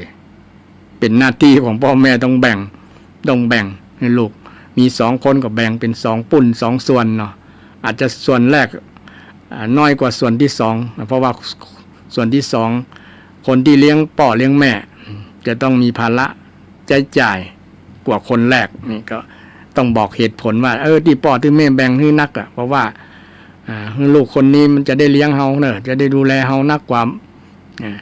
คนปีเนอะนะก็บอกนะท่านเขาจะเข้าใจผิดว่าฮักน้องนักกว่าปีลูกหลานก็เข้าใจพ่อแม่นักบอกเข้าใจพ่อแม่หลายตีเลยนะว่าฮักลำเอียงมีความลำเอียงฮักคนนั้นนักกว่านะจังเฮาบ่คือมรดกเฮาก็ทำให้เกิดอคติกับพ่อกับแม่นะตัดขาดจากความเป็นพ่อเป็นแม่ก็นักหรอเกี่ยวกับเรื่องทรัพย์สมบัติเนี่ยพ่อแม่บ่คือทรัพย์สินเนี่ยบ่นับถือเป็นพ่อเป็นแม่ละอย่าก็มีอยู่ศรัทธาท่านผู้ฟังแสดงว่าทรัพย์สินเป็นเรื่องสำคัญมากๆเลยนะและมีผลกระทบต่อลูกต่อหลานที่จะไปลูกกันนะฆ่ากันตระกูลนี่อย่างเราธรรมะวัฒนะกับเรื่องทรัพย์สินเงินทองจากมรดกนี่กันเนาะนะพี่น้องบอกมีความเป็นพี่เป็นน้องละฆ่ากันนะแย่งมรดกกันก็ยังมีหลายที่มันบอกเป็นข่าวก็มีหรอเนาะเพราะมาจากพ่อแม่บ่ได้แบ่งให้มันลงตัว นะผลประโยชน์ไม่ลงตัวนี้อันตรายบอกว่าจะเป็นเรื่องอย่างก็ตามเรื่องการเมืองก็ตามถ้าผลประโยชน์บ่ลงตัวเนี่ยนะมันเป็นปัญหานะเป็นปัญหาเพราะว่าทรัพย์สมบัติเป็นนะไผ่หันกับตาโตตายิ ตาลุกวาวนะตาลุกวาวนะเพราะว่าเงินทองมันเป็นสิ่งที่ใจแทนอย่างอื่นได้นักเนาะนะเป็นตัวคำตอบหลายอย่างคำตอบแต่ก็เป็นสิ่งที่บ่สำคัญเท่ากับชีวิตที่มีธรรมะธรรมะสำคัญกว่าชีวิตที่มีธรรมะที่มีศีลมีคุณงามความดีนี่สำคัญกว่าเงินกว่าทองนะบ่ได้หมายความว่าเงินทองบ่สำคัญนะแต่สำคัญแต่ว่าไม่สำคัญเท่ากับชีวิตที่ดีงามที่มีคุณธรรมนะเช่นลูกหลานมีพ่อมีแม่ที่มีคุณธรรมมีเมตตาธรรมมีอย่างเนี้ยมีคุณค่ามากๆกว่าเงินกว่าทองเป็นหลายเป็นหมื่นล้านนะหาซื้อในกาดในรีบ่มีพ่อแม่นะจะไปซื้อพ่อซื้อแม่ที่ไหนก็บ่มีละนะพ่อแม่ก็เช่นกันจะไปซื้อลูกแบบเนี่ยคนนี้ก็บ่มีละนะฉะนั้นความดีความงามจึงเป็นเรื่องสำคัญมากนะเรื่องสำคัญมากและพระองค์ก็ให้ความสำคัญเรื่องนี้เช่นเดียวกันจึงตรัสเป็นหน้าที่ของพ่อของแม่ข้อสุดท้ายนะที่ว่าพ่อแม่ต้องจัดการมรดกให้กับลูกนี่เป็นหน้าที่ของพ่อของแม่แล้วแหละเป็นคำสอนทางพุทธศาสนาศรัทธาท่านผู้ฟังนะพ่อแม่บางคนก็ทำอยู่เนาะแต่บอกว่าอันนี้เป็นคำสอนพุทธเจ้านะบอกเคยได้ยินเนี่ยเพราะสอนแบบนี้นะบางคนอาจจะมีลักษณะนั้นแต่บางคนก็ได้ยินจนเจือแล้วนะพ่อแม่มีหน้าที่นี้นะแต่คงได้ยินหน้าที่ของลูกนะลูกบ่อยนะเพราะว่าเวลามีงานมีการงานศพเนาะนะพระสงฆ์เจ้าจะเทศให้ลูกได้ปฏิบัติหน้าที่เป็นกตัญญูกตเวทิตาว่าลูกนั้นมีหน้าที่ปฏิบัติต่อพ่อแม่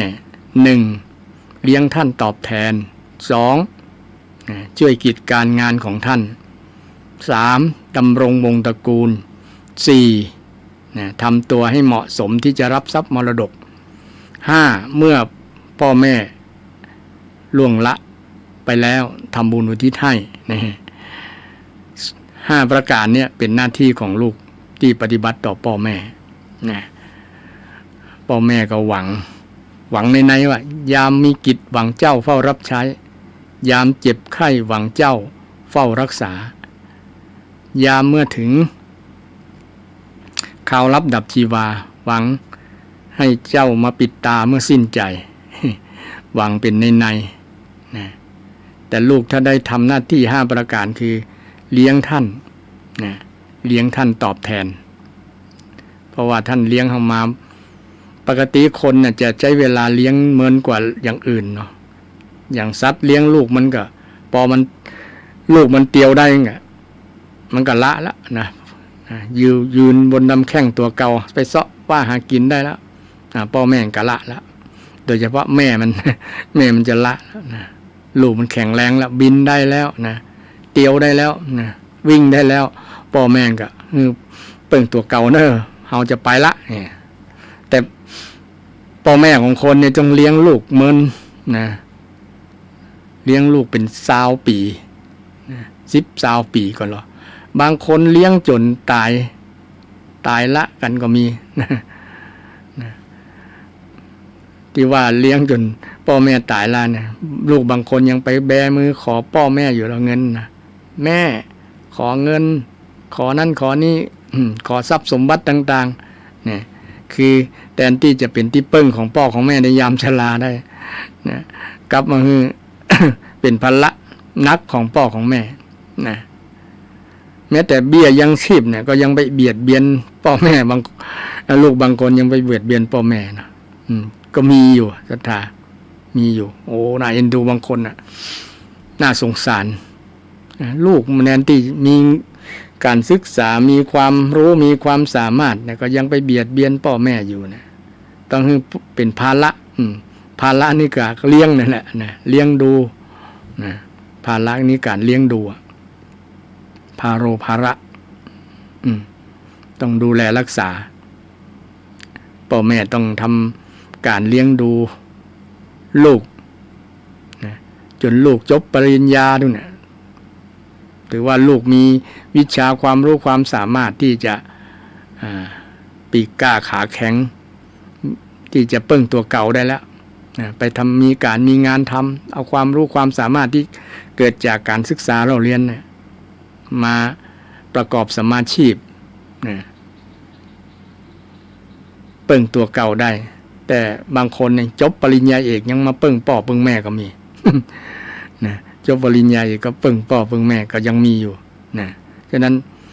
บางครั้งภาระของพ่อของแม่เนี่ยบ่สิ้นสุดเลยจนลมหายใจสุดท้ายพุ่นนะตายละจากลูกพุ่นนะถึงจะหมดเวรหมดกรรมเนี่ยซึ่งเป็นหน้าที่อดสลดหดหู่ใจที่มีลักษณะลูกที่มีลักษณะนี้เนี่ยเรื่องการเลี้ยงลูกนะมนุษย์เนี่ยเลี้ยงลูกเมินนะเป็น10-20 ปีนะกว่าจะได้ปนมือพ่อปนมือแม่บางคนเลี้ยงมาแล้วก็มัน มีงานมีการทำบอกปิ๊กมาขอเงินก็เป็นดีละนะมันได้เปิ้งตัวเก่าได้มีบางคนว่านะก็สบายใจแล้วช่วงที่โดยเฉพาะช่วงที่พ่อแม่สนักใจเนี่ยช่วงที่เรียนจบปริญญาเนี่ยช่วงที่ผ่านเงินไม่ใช่ผ่านสุมาภัยนะช่วงที่ลูกใจเงินนักนะช่วงที่ลูกใจเงินนักนะบางคนลูกบางคนเนี่ยกว่าจะจบปริญญาตรีปริญญาเนี่ยนะใจเงินเป็นหลายแสนบางคนเป็นล้านก็มีหรอนะเป็นแสนนะถ้ารวมกันก็คงจะเป็นล้านนะตาปีในยังแค่ละอ่อน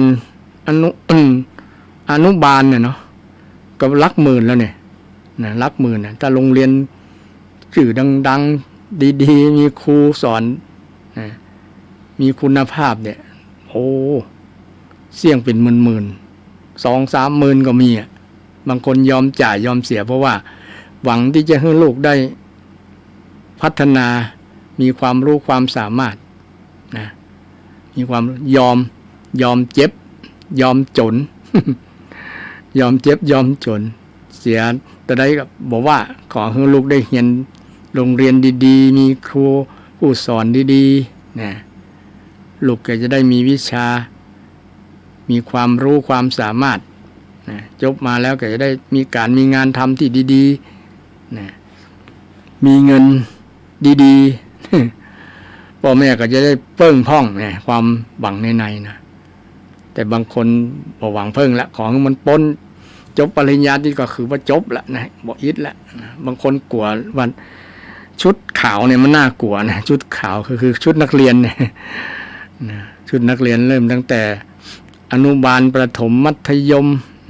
เข้าปริญญาโอ้จ่ายเปิดเทอมมาเนี่ยก็กล้านั่นกล้านี่สปะอย่างจนปอก้านเนาะจนปอบ่ใครมีลูกนะมันได้เสี่ยงนักขนาดนี้บ่ใครมีลูกบ่มีคือบ่อยากเจาะหาบ่อยากอิดต่อเนาะก็เลี้ยงลูกคนเดียวเกือบจะตายแต่ไปสังเกตคนชาวเขาชาวดอยนะคนที่ทุรกันดารนะเพิ่นก็เลี้ยงลูกได้บทเสี่ยงตะไดเนาะนะเลี้ยงลูกหลายคนก็ยังไปหลอดอยู่บางคนก็ส่งจบปริญญาตรีเหมือนกันแต่ว่าเขายังส่งได้นะ คงจะแบบมัธยัสถ์ประหยัดสุดๆเนาะนะสุดๆบางอย่างที่มันพอตัดได้ก็ตัดได้นะตัดได้อันนี้เรื่องลูกที่มีหน้าที่เลี้ยงดูพ่อแม่เลี้ยงดูพ่อแม่ที่กี้ย้อนไปถึงว่าพ่อแม่เลี้ยงดูลูกใจเวลาเมินเนื่อให้ลูกหลานได้นึกถึงว่ากว่าพ่อแม่จะเลี้ยงจนเขาจบปริญญาตรีปริญญาโทปริญญาเอกเนี่ยมันจะลำบากจะใช้ ทรัพยากรมากเพียงไหนขนาดไหนนะก็คือพิจารณาในส่วนนี้นะลูกหลานถ้านึกถึงในส่วนนี้แล้วลูกหลานก็จะได้เกิดสำนึกเกิดได้ความเข้าใจนึกถึงบุญคุณของพ่อของแม่ที่ได้ส่งลูกให้เราศึกษาเราเรียนได้เลี้ยงดูมาตั้งแต่นะพวกน่ะอยู่ในท้องพวกน่ะนะถ้าคิดเป็นสตางค์เป็นเงินก็เสี่ยงนักอยู่นะเพราะ เป็นความภาคภูมิใจของพ่อของแม่ความเต็มอกเต็มใจของพ่อของแม่ที่จะทำหน้าที่ของพ่อของแม่แล้วนะซึ่งลูกหลานก็ต้องคำนึงถึงในส่วนนี้นะเลี้ยงพ่อเลี้ยงแม่บางคนก็น่าชื่นชมเนี่ยนะจบออกมาแล้วได้ทำการทำงานเนี่ยลูกหลานบางคนโอ้จะมาซึ้งใจโอ้เลี้ยงบ่ผิดหวังนะเลี้ยงแล้วบ่ผิดหวังนะอามายังชื่นชมแทนพ่อแม่เขานะทุกบาททุกสตางค์ที่เงินเดือนที่เขาได้มานะเขามาคือพ่อแม่เกือบเต็มร้อยนะเหลือเพียงไว้แค่ใช้จ่ายกล้ากับข้าวกล้าน้ำมันลดไปทำการทำงานนั่นนะนอกนั้นมอบคือแม่หมดนะมอบมือพ่อหมดเลยนะพ่อแม่ก็เอ็นดูลูกเนาะสงสารโอ้ลูกแล้วก็ยินดีกับลูกที่นึกถึงบุญคุณก็เก็บไว้ให้เขานั่นแหละบ่ได้ใจ นะบ่กล้าใจเขานะเกรงใจนะเก็บไว้วันดีคือดีมาเนี่ยแม่กำเงินแสนหลายแสนเป็นล้านก็มีบางคนนะเนี่ยที่ลูกหมอของแม่ยังอยู่เนอะแล้วลูกจะเอาไปอย่างไหนลูกได้หันพ่อแม่ก็ให้นะเพราะว่าซึ่งในน้ำใจนะบุญคุณซึ่งในน้ำซึ่งในบุญคุณของพ่อของแม่นะพ่อแม่เนี่ยเป็นคนที่ฮือแม่เป็นคนที่ฮือนะพี่นั้นมีแต่ให้พ่อแม่นั้นมีแต่ให้นะอย่างเพลงก็ว่าพี่นั้นมีแต่ให้พ่อแม่มีแต่ให้ลูกนั้นมีแต่เอา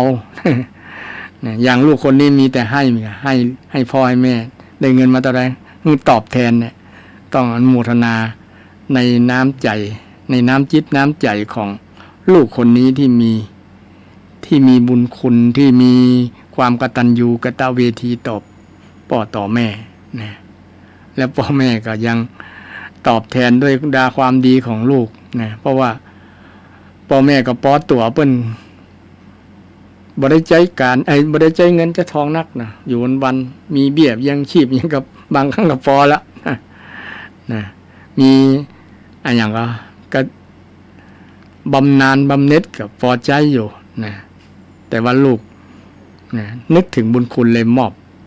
นะมอบเงินมอบทองเงินเดือนที่ทำหามาได้เนี่ยนะมอบคือแม่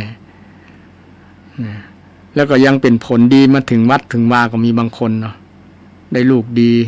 ลูกก็จวนเอาเงินอันนี้ไปสร้างนั้นสร้างนี้นะเป็นอนุสรณ์ความดีความกตัญญูนะก็ยังมีอยู่นะเรื่องการทำบุญกรรมกุศลต้องอนุโมทนาขอบคุณศรัทธาญาติโยมนะทุกวัดทุกวานะทุกที่ทุกแห่งเด้อที่อุปถัมภ์ประถากวัดวาศาสนาเนี่ยเป็นสิ่งที่น่าอนุโมทนากับศรัทธาผู้ที่มีใจบุญใจกุศลเศรษฐีใจบุญนายทุนใจดีผู้มีคุณดีความงามทั้งหลายที่ได้ทำบุญทำกุศลกันนะอุปถัมภ์ประถากช่วยวัดช่วยวานะพัฒนาวัดจะดีมีหลักฐานพระบ้านช่วยวัดจะสวยก็พอมีวัดดัดนิสัยบ้านกับวัดผัดกันช่วยก็อวยชัยถ้าขัดกันก็บรรลัยทั้งสองทางนะซึ่งก็เพิ่งปาใส่สังคมเพิ่งสังฆะเพิ่งสังคมนะสังฆะก็คือวัดนะสังคมก็คือบ้านเพิ่งวัดเพิ่งบ้านนะซึ่งก็เป็นสิ่งที่จะนำไปสู่ความสำราญความสงบความเจริญต่างๆเกิดขึ้นนี่เรื่องหน้าที่ของลูกหลานว่าหนึ่งลูกหลานที่ปฏิบัติต่อพ่อต่อแม่นะหนึ่งเลี้ยงท่านเลี้ยงดูปูเสือนะอาหารที่ท่านกินล้ำๆเสื้อผ้าสวยๆก็ซื้อมาให้ท่านนะแม้แต่อาบน้ำเขาก็นึกถึงสมัยเขาเป็นละอ่อนพ่อแม่อาบน้ำให้เขาก็อาบน้ำให้พ่อให้แม่ก็ได้นะเช่นช่วงเทศกาลปีใหม่เมืองเนี่ยนะเพิ่นก็สอนเรื่องลูกหลานเนี่ยให้นึกถึงในช่วงที่เขาพ่อแม่เขาอาบน้ำให้เขาก็อาบน้ำให้ท่านเนี่ยถือว่าเป็นการตอบแทนบุญคุณนะนึกย้อนแล้วนึกถึงคุณงามความดีของท่านนะอาบน้ำมาล้างเท้ามากราบตีนท่านเนี่ยในยามช่วงที่คล้ายวันเกิดของเฮาก็วันเกิดของท่านก็เนี่ยนะยามที่มีโอกาสดีๆนะเดือนปีใหม่เดือนจีปีใหม่หรือว่าเทศกาลที่มันเอื้อต่อโอกาส นะท่านได้หันการกระทำของลูกของหลานแล้วอย่าปลื้มอกปลื้มใจมีความสุขนะม่วนอกม่วนใจเพราะหันลูกดีนะฮู้คุณนะซึ่งเป็นสิ่งที่ลูกหลานทั้งหลายพึงประพฤติปฏิบัติต่อพ่อต่อแม่นะต่อพ่อต่อแม่ท่านพาท่านไปแอลนะพาท่านไปที่ไหนที่ท่านอยากจะไปทัศนศึกษาไปชมเนี่ยโดยเฉพาะไปวัดไปวาเนี่ยนะเพิ่นฮิตกันนะสายมูสายอย่างเพิ่นว่านะนำพ่อตำแม่ไปแอลในช่วงโอกาสอันเหมาะโอกาสอันดีซึ่งจะเป็นสิ่งที่ทำให้ท่านปลื้มใจมีความสุขนะกับท่านม่วนๆนะบางครั้งเลี้ยงท่านทางกายนี้ยังบ่พอต้องเลี้ยงท่านทางใจนะทางใจด้วยกำจาด้วยกิริยามารยาทนะในฐานะที่เป็นลูกดีนะท่านก็อิ่มอกอิ่มใจเปิงอกเปิงใจม่วนอกม่วนใจเพราะว่ามีลูกดีนะมีลูกดียิ่งกว่ามีแก้วมีสมบัตินะเพราะว่าลูกก็ถือว่าเป็นสมบัติอันล้ำค่าของพ่อของแม่ที่พ่อแม่ได้มีความภาคภูมิใจได้สร้างมาคือเป็นผู้สืบทายาทสืบวงตระกูลนะสืบวงตระกูลฉะนั้นลูกหลานก็อย่าได้ละเลยเรื่องการปฏิบัติหน้าที่เลี้ยงท่านเลี้ยงทั้งกายทั้งใจ ข้อต่อมานะลูกก็มีหน้าที่ช่วยทำการทำงานยึดการงานของท่านมีก็แบ่งเบาภาระคนแต่ก่อนนี่ก็พ่อแม่ก็สอนให้ลูกให้หลานได้ฝึกเป็นคนทำการทำงานเช่นฝึกเข้าห้องครัวฝึกล้างถ้วยล้างจานฝึกทำอาหารช่วยพ่อแม่ทำอาหารนี่ก็เป็นการฝึกลูกหลานให้ทำเป็นไงมาก็จะได้เป็นแม่คนเป็นพ่อคนจะได้เปิ้งปลาตัวเก่าได้บ่ต้องเพิ่งไผได้แปลงกับข้าวแปลงกับข้าวตัวเองอยากจะกินยังก็แปลงเองเนี่ยเป็นการสอนคนแต่ก่อนสอนลูกทั้งอ้อมนะคือมันนี่แล้วพ่อแม่มีกิจการงานอย่างก็ช่วยแบ่งเบาท่านนะถ้าเป็นอาชีพเกษตรกรก็ไปปลูกไร่ปลูกนาช่วยท่านนะแต่เดี๋ยวนี้ยากเนาะละอ่อนที่จะไปลงนาเดี๋ยวนี้มันเอาเครื่องจักรเครื่องยนต์นะมีรถไถรถปั่นรถสปะยางเครื่องทุนแรงนะคนแทบจะบ่ได้ใจงานเลย มีแต่ปลูกก็เอารถปลูกวานก็เอารถวานเกี่ยวก็เอารถเกี่ยว คนแทบจะบ่ได้ลงในในนาทำนาแค่บ่กี่วันก็เสร็จแต่ก่อนปลูกนาเป็นเดือนๆในสมัยอาตมาเนี่ยยังเป็นบ่าวแวงเป็นหนุ่ม ก็ไปทำช่วยป่อช่วยแม่นะไปไถนาไถควายก็ยังเคยมาอาตมาเนี่ยนะ เป็นลูกชาวไร่ชาวนาโดยตัวจริง ยังนึกถึงสมัยนั้นอยู่นะพ่อแม่ก็บางคนก็ยังเสียดายอยากจะฮึ่งซึกไปช่วยงานช่วยกันอาตมาก็มาประทับใจคำสอนของพระพุทธเจ้าก็เลยอยู่มายาวเลยอยู่มายาวและส่วนนักส่วนหลายก็เชียร์นะเป็นพระครูเป็นเจ้าคุณเป็นเจ้าคณะอันนั้นนี่ นะเชียร์ในทางที่เสริมกิเลสนะอยากจะให้เป็นนั่นเป็นนี่นะคือสำคัญก็อยากจะให้อยู่ยาวนะอยู่ยาวเป็นที่เปิ้งของศรัทธานะเป็นผู้ที่ปั่นศีลปั่นป้อนให้ศรัทธาก็พอละนะถ้าศรัทธาบางคนก็ฝากผีฝากไข่นะให้จูงศพจูงแม่ไปบ้านไปโฮงป่าเหี้ยวนะไปชาปนสถานนะก็พอใจแล้วนะตุนะบอกนะถ้าแม่ถ้าป้อติ้งกับจูงนะจูงป้อจูงแม่ไปป่าจ้ากำเนิดสั่งไว้ก็มีบางคนนะระหว่างกับตุเจ้า ก็เลยด้วยการรับปากจากศรัทธาก็ได้อยู่มายาวเนี่ยนะ ท่านก็คงไปอยู่กลางกลางนาไปเนี่ยการเนี่ยงานละ วันไหนมาธรรมะศรัทธาฟังละนะ แต่ก็ยังถือว่าโชคดีที่มีบุญที่ได้มาอยู่ในพุทธศาสนามาครองภาคกาสาวพัฒน์ถือว่าเป็นการ เป็นรักนี่กับพ่อกับแม่อาตมาเดี๋ยวนี้พ่อแม่อาตมาก็มีความสุขความม่วนว่าให้หันชายผ้าเหลืองได้หันลูก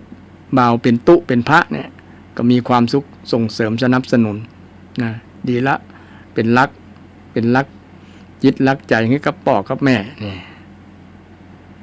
นี่ก็เป็น เรื่องการเรื่องงานเนาะ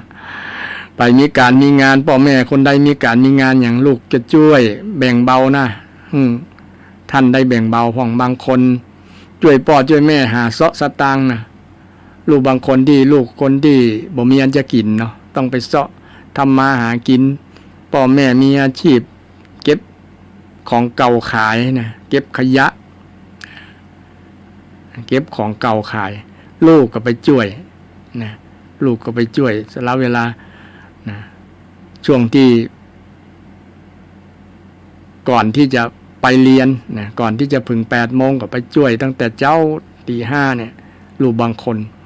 นะหลังจากเลิกเรียนแล้วนะ5 โมง 4 โมงไป ก็มาช่วยพ่อช่วยแม่เนี่ยเพราะว่าเอ็นดูพ่อแม่นะต้องไปเสาะว่าหากินเสาะเงินมาส่งตัวเก่าก็แบ่งเบาเนี่ยลูกทำหน้าที่ส่วนนี้ถือว่าเป็นหน้าที่ในหลักตามคำสอนทางพุทธศาสนาศรัทธามันจะเป็นส่งเสริมให้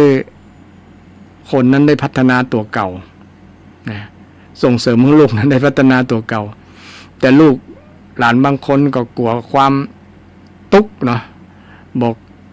การงานนักก็บ่เอาเบาก็บ่สู้นะเป็นคนขี้ค้านรอฮับจะเงินจากแบมือขอเงินจากพ่อจากแม่อย่างเดียวนะยิ่งยุคปัจจุบันเนี่ยมีเทคโนโลยีมีอย่างต่างๆก็ติดนะโทรศัพท์มือถือติดเกมติดนั่นติดนี่นะแต่จะนึกถึงพ่อแม่นะทำการทำงานตรากตรำลำบากนะเป็นทุกข์ยากลำบากนะแทนที่จะนึกถึงส่วนนี้นะการที่จะมีหน้าที่ของลูกที่ว่าช่วยทำจิตของท่านก็คือลูกนึกถึงความลำบากของพ่อของแม่นั่นเองนะพ่อแม่ต้องแลกด้วยมาหยาดเหงื่อกับแรงงานหยาดเหงื่อหยาดเหงื่อเสียนักแต่ใดกับบ่ฮู้จนอาบแทนน้ำนะอาบเหงื่อแทนน้ำเพื่ออนาคตของลูกที่ดีนี่หน้าที่ส่วนนี้ของลูกก็เพื่อให้นึกถึงส่วนนี้ของพ่อแม่นะกว่าจะได้เงินมานะโอ้ลูกบางคนนี่นึกได้นะจนน้ำตาคลอเลยนึกถึงคุณงามความดีความลำบากของพ่อของแม่เนี่ยกว่าจะได้เงินมาแต่ละสตางค์เนี่ยบ่ใจมาง่ายๆแต่ลูกบางคนบ่นึกถึงส่วนนั้นใจเอาใจอวยใจเกินตัวนะเลยบ่นึกถึงคุณค่าของเงินมาแต่ละบาทละบาทนะเงินแต่ละบาทแต่มันมีคุณค่าสำหรับคนที่ แลกมาด้วยหยาดเหงื่อแรงงานนะกว่าจะได้มาเนี่ยต้องอีดนะต้องทุกข์ต้องลำบากตรากตรำสู้แดดสู้ฝนนะหลังสู้ฟ้าหน้าสู้ดิน ซึ่งเป็นความลำบากของพ่อของแม่นะอันนี้ลูกๆหลานๆทั้งหลายก็ต้องนึกส่วนนี้นะนึกส่วนนี้แล้วก็จะได้ทำหน้าที่นี้อย่างเต็มอกเต็มใจคือช่วยทำกิจการงานช่วยท่าน 3. ดำรงวงตระกูลดำรงวงตระกูลบอกคือบอกทำให้ตระกูลได้เสื่อมได้เสียนะ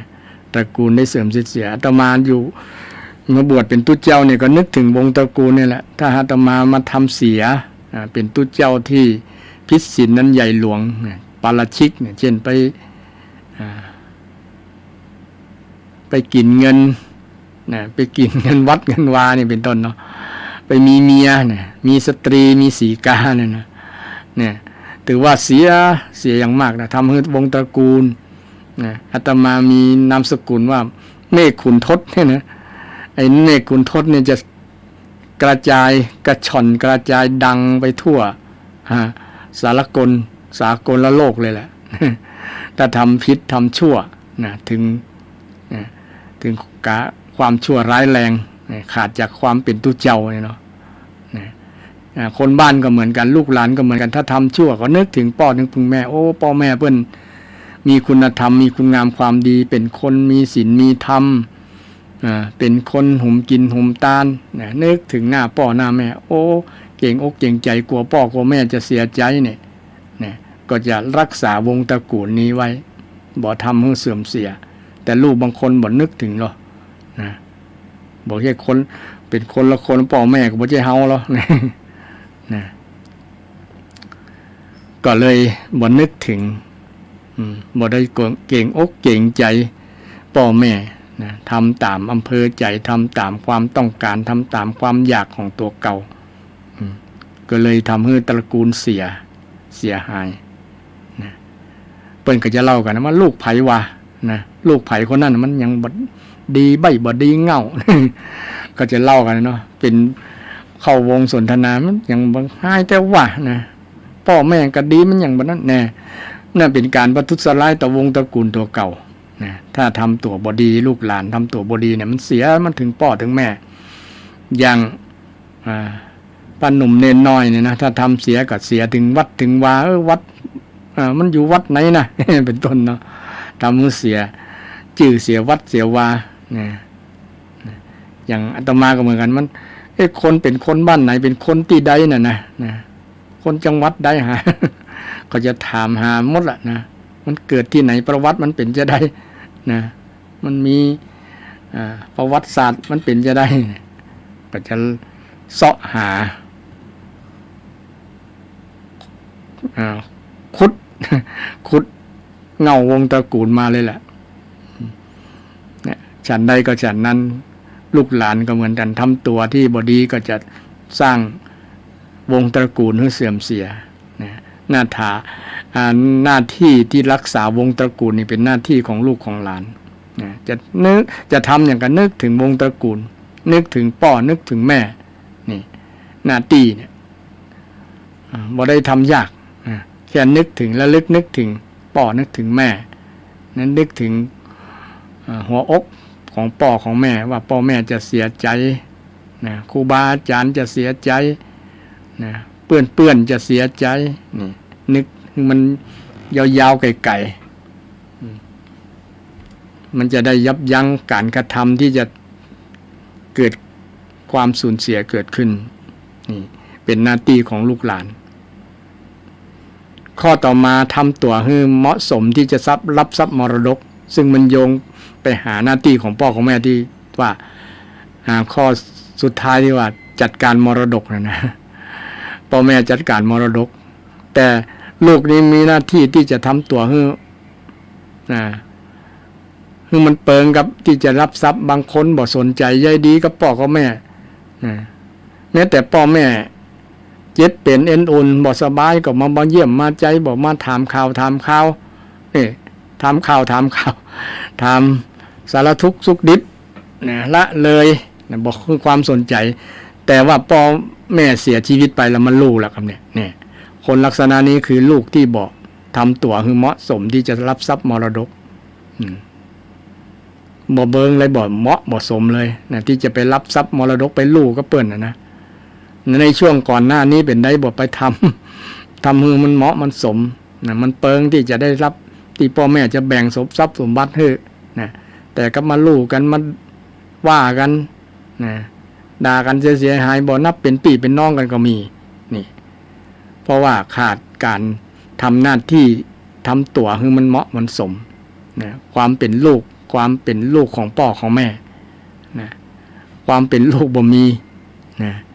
บ่นึกถึงท่านเลยเนี่ยนะแต่พอหูข่าวว่าท่านเสียแล้วจะมา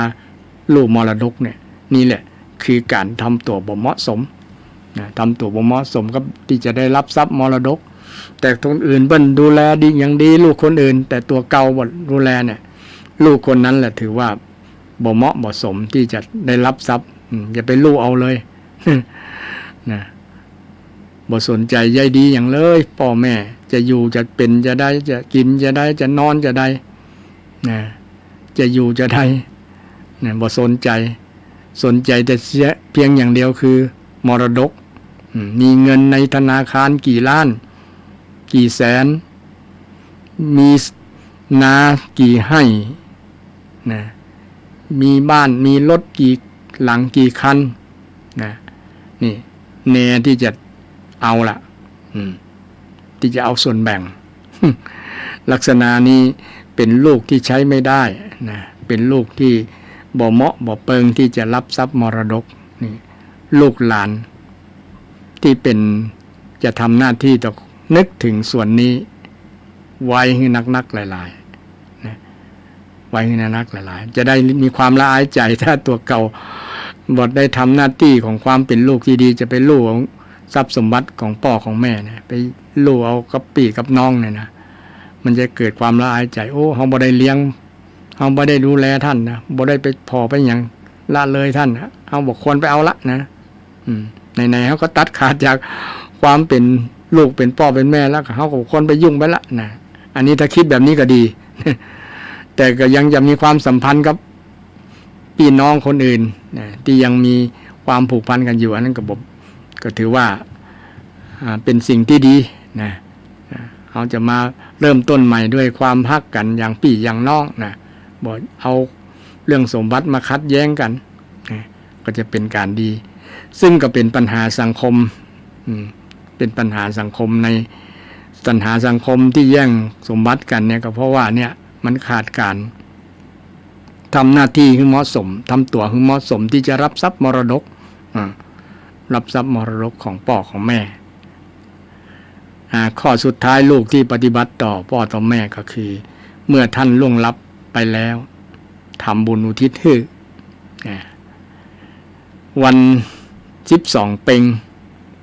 12 เพ็งที่ผ่านมาเนี่ยศรัทธาโดยเฉพาะชาวล้านนาชาวล้านนาของเรานึกถึงพ่อนึกถึงแม่นึกถึงคนที่มีอุปการะคุณที่เคยดูแลเคยเลี้ยงดูมาอาจจะไม่ใช่พ่อใช่แม่จริงก็ตามแต่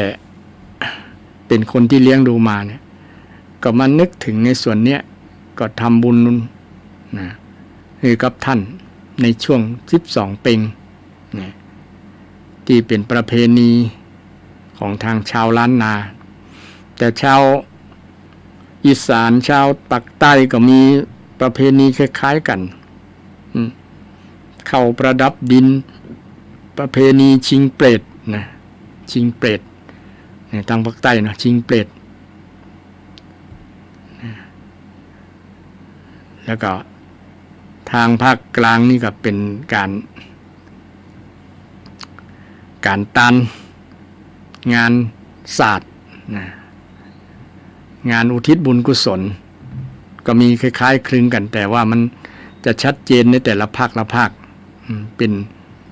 อาจจะมีความเหมือนในความต่างในความเหมือนต่างกันสักน้อยเหมือนกันส่วนหนึ่งคล้ายกันส่วนหนึ่งคือคล้ายกันหลักใจใหญ่ๆก็คือนึกถึงคุณพ่อแม่คุณผู้ที่ตายเก่าเน่าเมินก็ทำบุญอุทิศให้เนี่ยมันเป็นหน้าที่ของลูกหลานหน้าที่ของลูกหลานที่ระลึกนึกถึงเมื่อถึงวัน12 เพ็งก็ดีเมื่อถึงวันครบรอบวันที่ท่านได้เสียชีวิตไปก็ทำบุญอุทิศให้ทำบุญ100 วันทำบุญหลายวันประจำปีอย่างก็แล้วแต่เนี่ยมันเป็นหน้าที่ของชาวพุทธหน้าที่ของลูกหลานที่จะปฏิบัติต่อผู้มีพระคุณต่อพ่อต่อแม่ถ้าท่านได้เสียไปแล้วแต่ท่านอย่าบอกยังมีชีวิตอยู่ก็ยังทำหน้าที่แห่ง4 ประการนั่นนะ4 ประการข้อที่5นี้ยังไม่ได้ทำกระบบเป็นอย่างหน้าที่4 ประการคือ1เลี้ยงท่านตอบแทน2ช่วยทำจิตของท่าน3ดำรงวงตระกูล4ทำตัวให้เหมาะสมเนี่ย4 ข้อนี้ก็จะได้พร่องได้พลาดที่ลูกหลานจะได้มีโอกาสทำหน้าที่ปฏิบัติต่อพ่อต่อแม่ต่อผู้ที่ล่วงลับไปแล้วซึ่งเป็นสิ่งที่ดีเป็นหน้าที่ที่ดีที่ลูกหลานเป็นมงคลชีวิตด้วยหรอมงคลชีวิตที่ลูกหลานจะได้อุปถัมภ์อยู่ก็อุปถัมภ์อยู่ก็อุปถากจากก็อุปถัมภ์ปะแปลว่าเข้าไปใกล้มั่นนะอุปะแปลว่าเข้าไปใกล้มันเข้าไปยืนอยู่ใกล้ๆนะถากเลยยืนอยู่ใกล้ๆนะไปอยู่ใกล้ๆพ่อนะใกล้แม่ใกล้พ่อใกล้แม่เนี่ยชื่อว่าอุปะแปลว่าเข้าไปใกล้มั่นบางคนบอกเข้าไปใกล้บอกเข้าไปอยู่ใกล้ๆพ่อใกล้แม่ห่างเหลือเกินนะห่างทั้งใจห่างทั้งกายนะบอกไปพอไปคอยอยู่แล้วนะมันเลยบอกเป็นมงคลนะมันเลยบอกเป็นมงคลชีวิตนะฉะนั้นลูกหลานที่จะสร้างมงคลชีวิตให้เกิดขึ้นกับตัวเก่านะโดยการไปปฏิบัติปัดปูกับพ่อกับแม่ทำหน้าที่อย่างดีกับพ่อกับแม่และพ่อแม่ก็ทำหน้าที่อย่างดีกับลูกวันนี้ได้เรื่องหน้าที่พ่อหน้าที่พ่อแม่กับปฏิบัติกับลูกแล้วก็ลูกบรรดาลูกๆปฏิบัติกับพ่อกับแม่ จบบริบูรณ์นะและกับเวลากับมดบริบูรณ์ก็ขอนำรายการจากท่านผู้ฟังไปก่อนวันพุธหน้ามาปะกันใหม่เนาะวันนี้ก็ขออำนวยอวยชัยให้ท่านผู้ฟังทั้งหลายที่รับฟังกันเนาะมีความสุขมีความเจริญนะและก็ช่วยกันปฏิบัติหน้าที่ต่อกันและกันในฐานะเป็นพ่อเป็นแม่ก็ดีเป็นลูกก็ดีนะเพื่อให้คุณงามความดีสิ่งที่เป็นมงคลเกิดกับชีวิตของเราและให้ท่านทั้งหลายมีความสุขกายสบายใจเจริญไปด้วยอายุวรรณะสุขะภระปฏิภาณธรรมสารคุณสารสมบัติทุกท่านทุกคนเทินเจริญ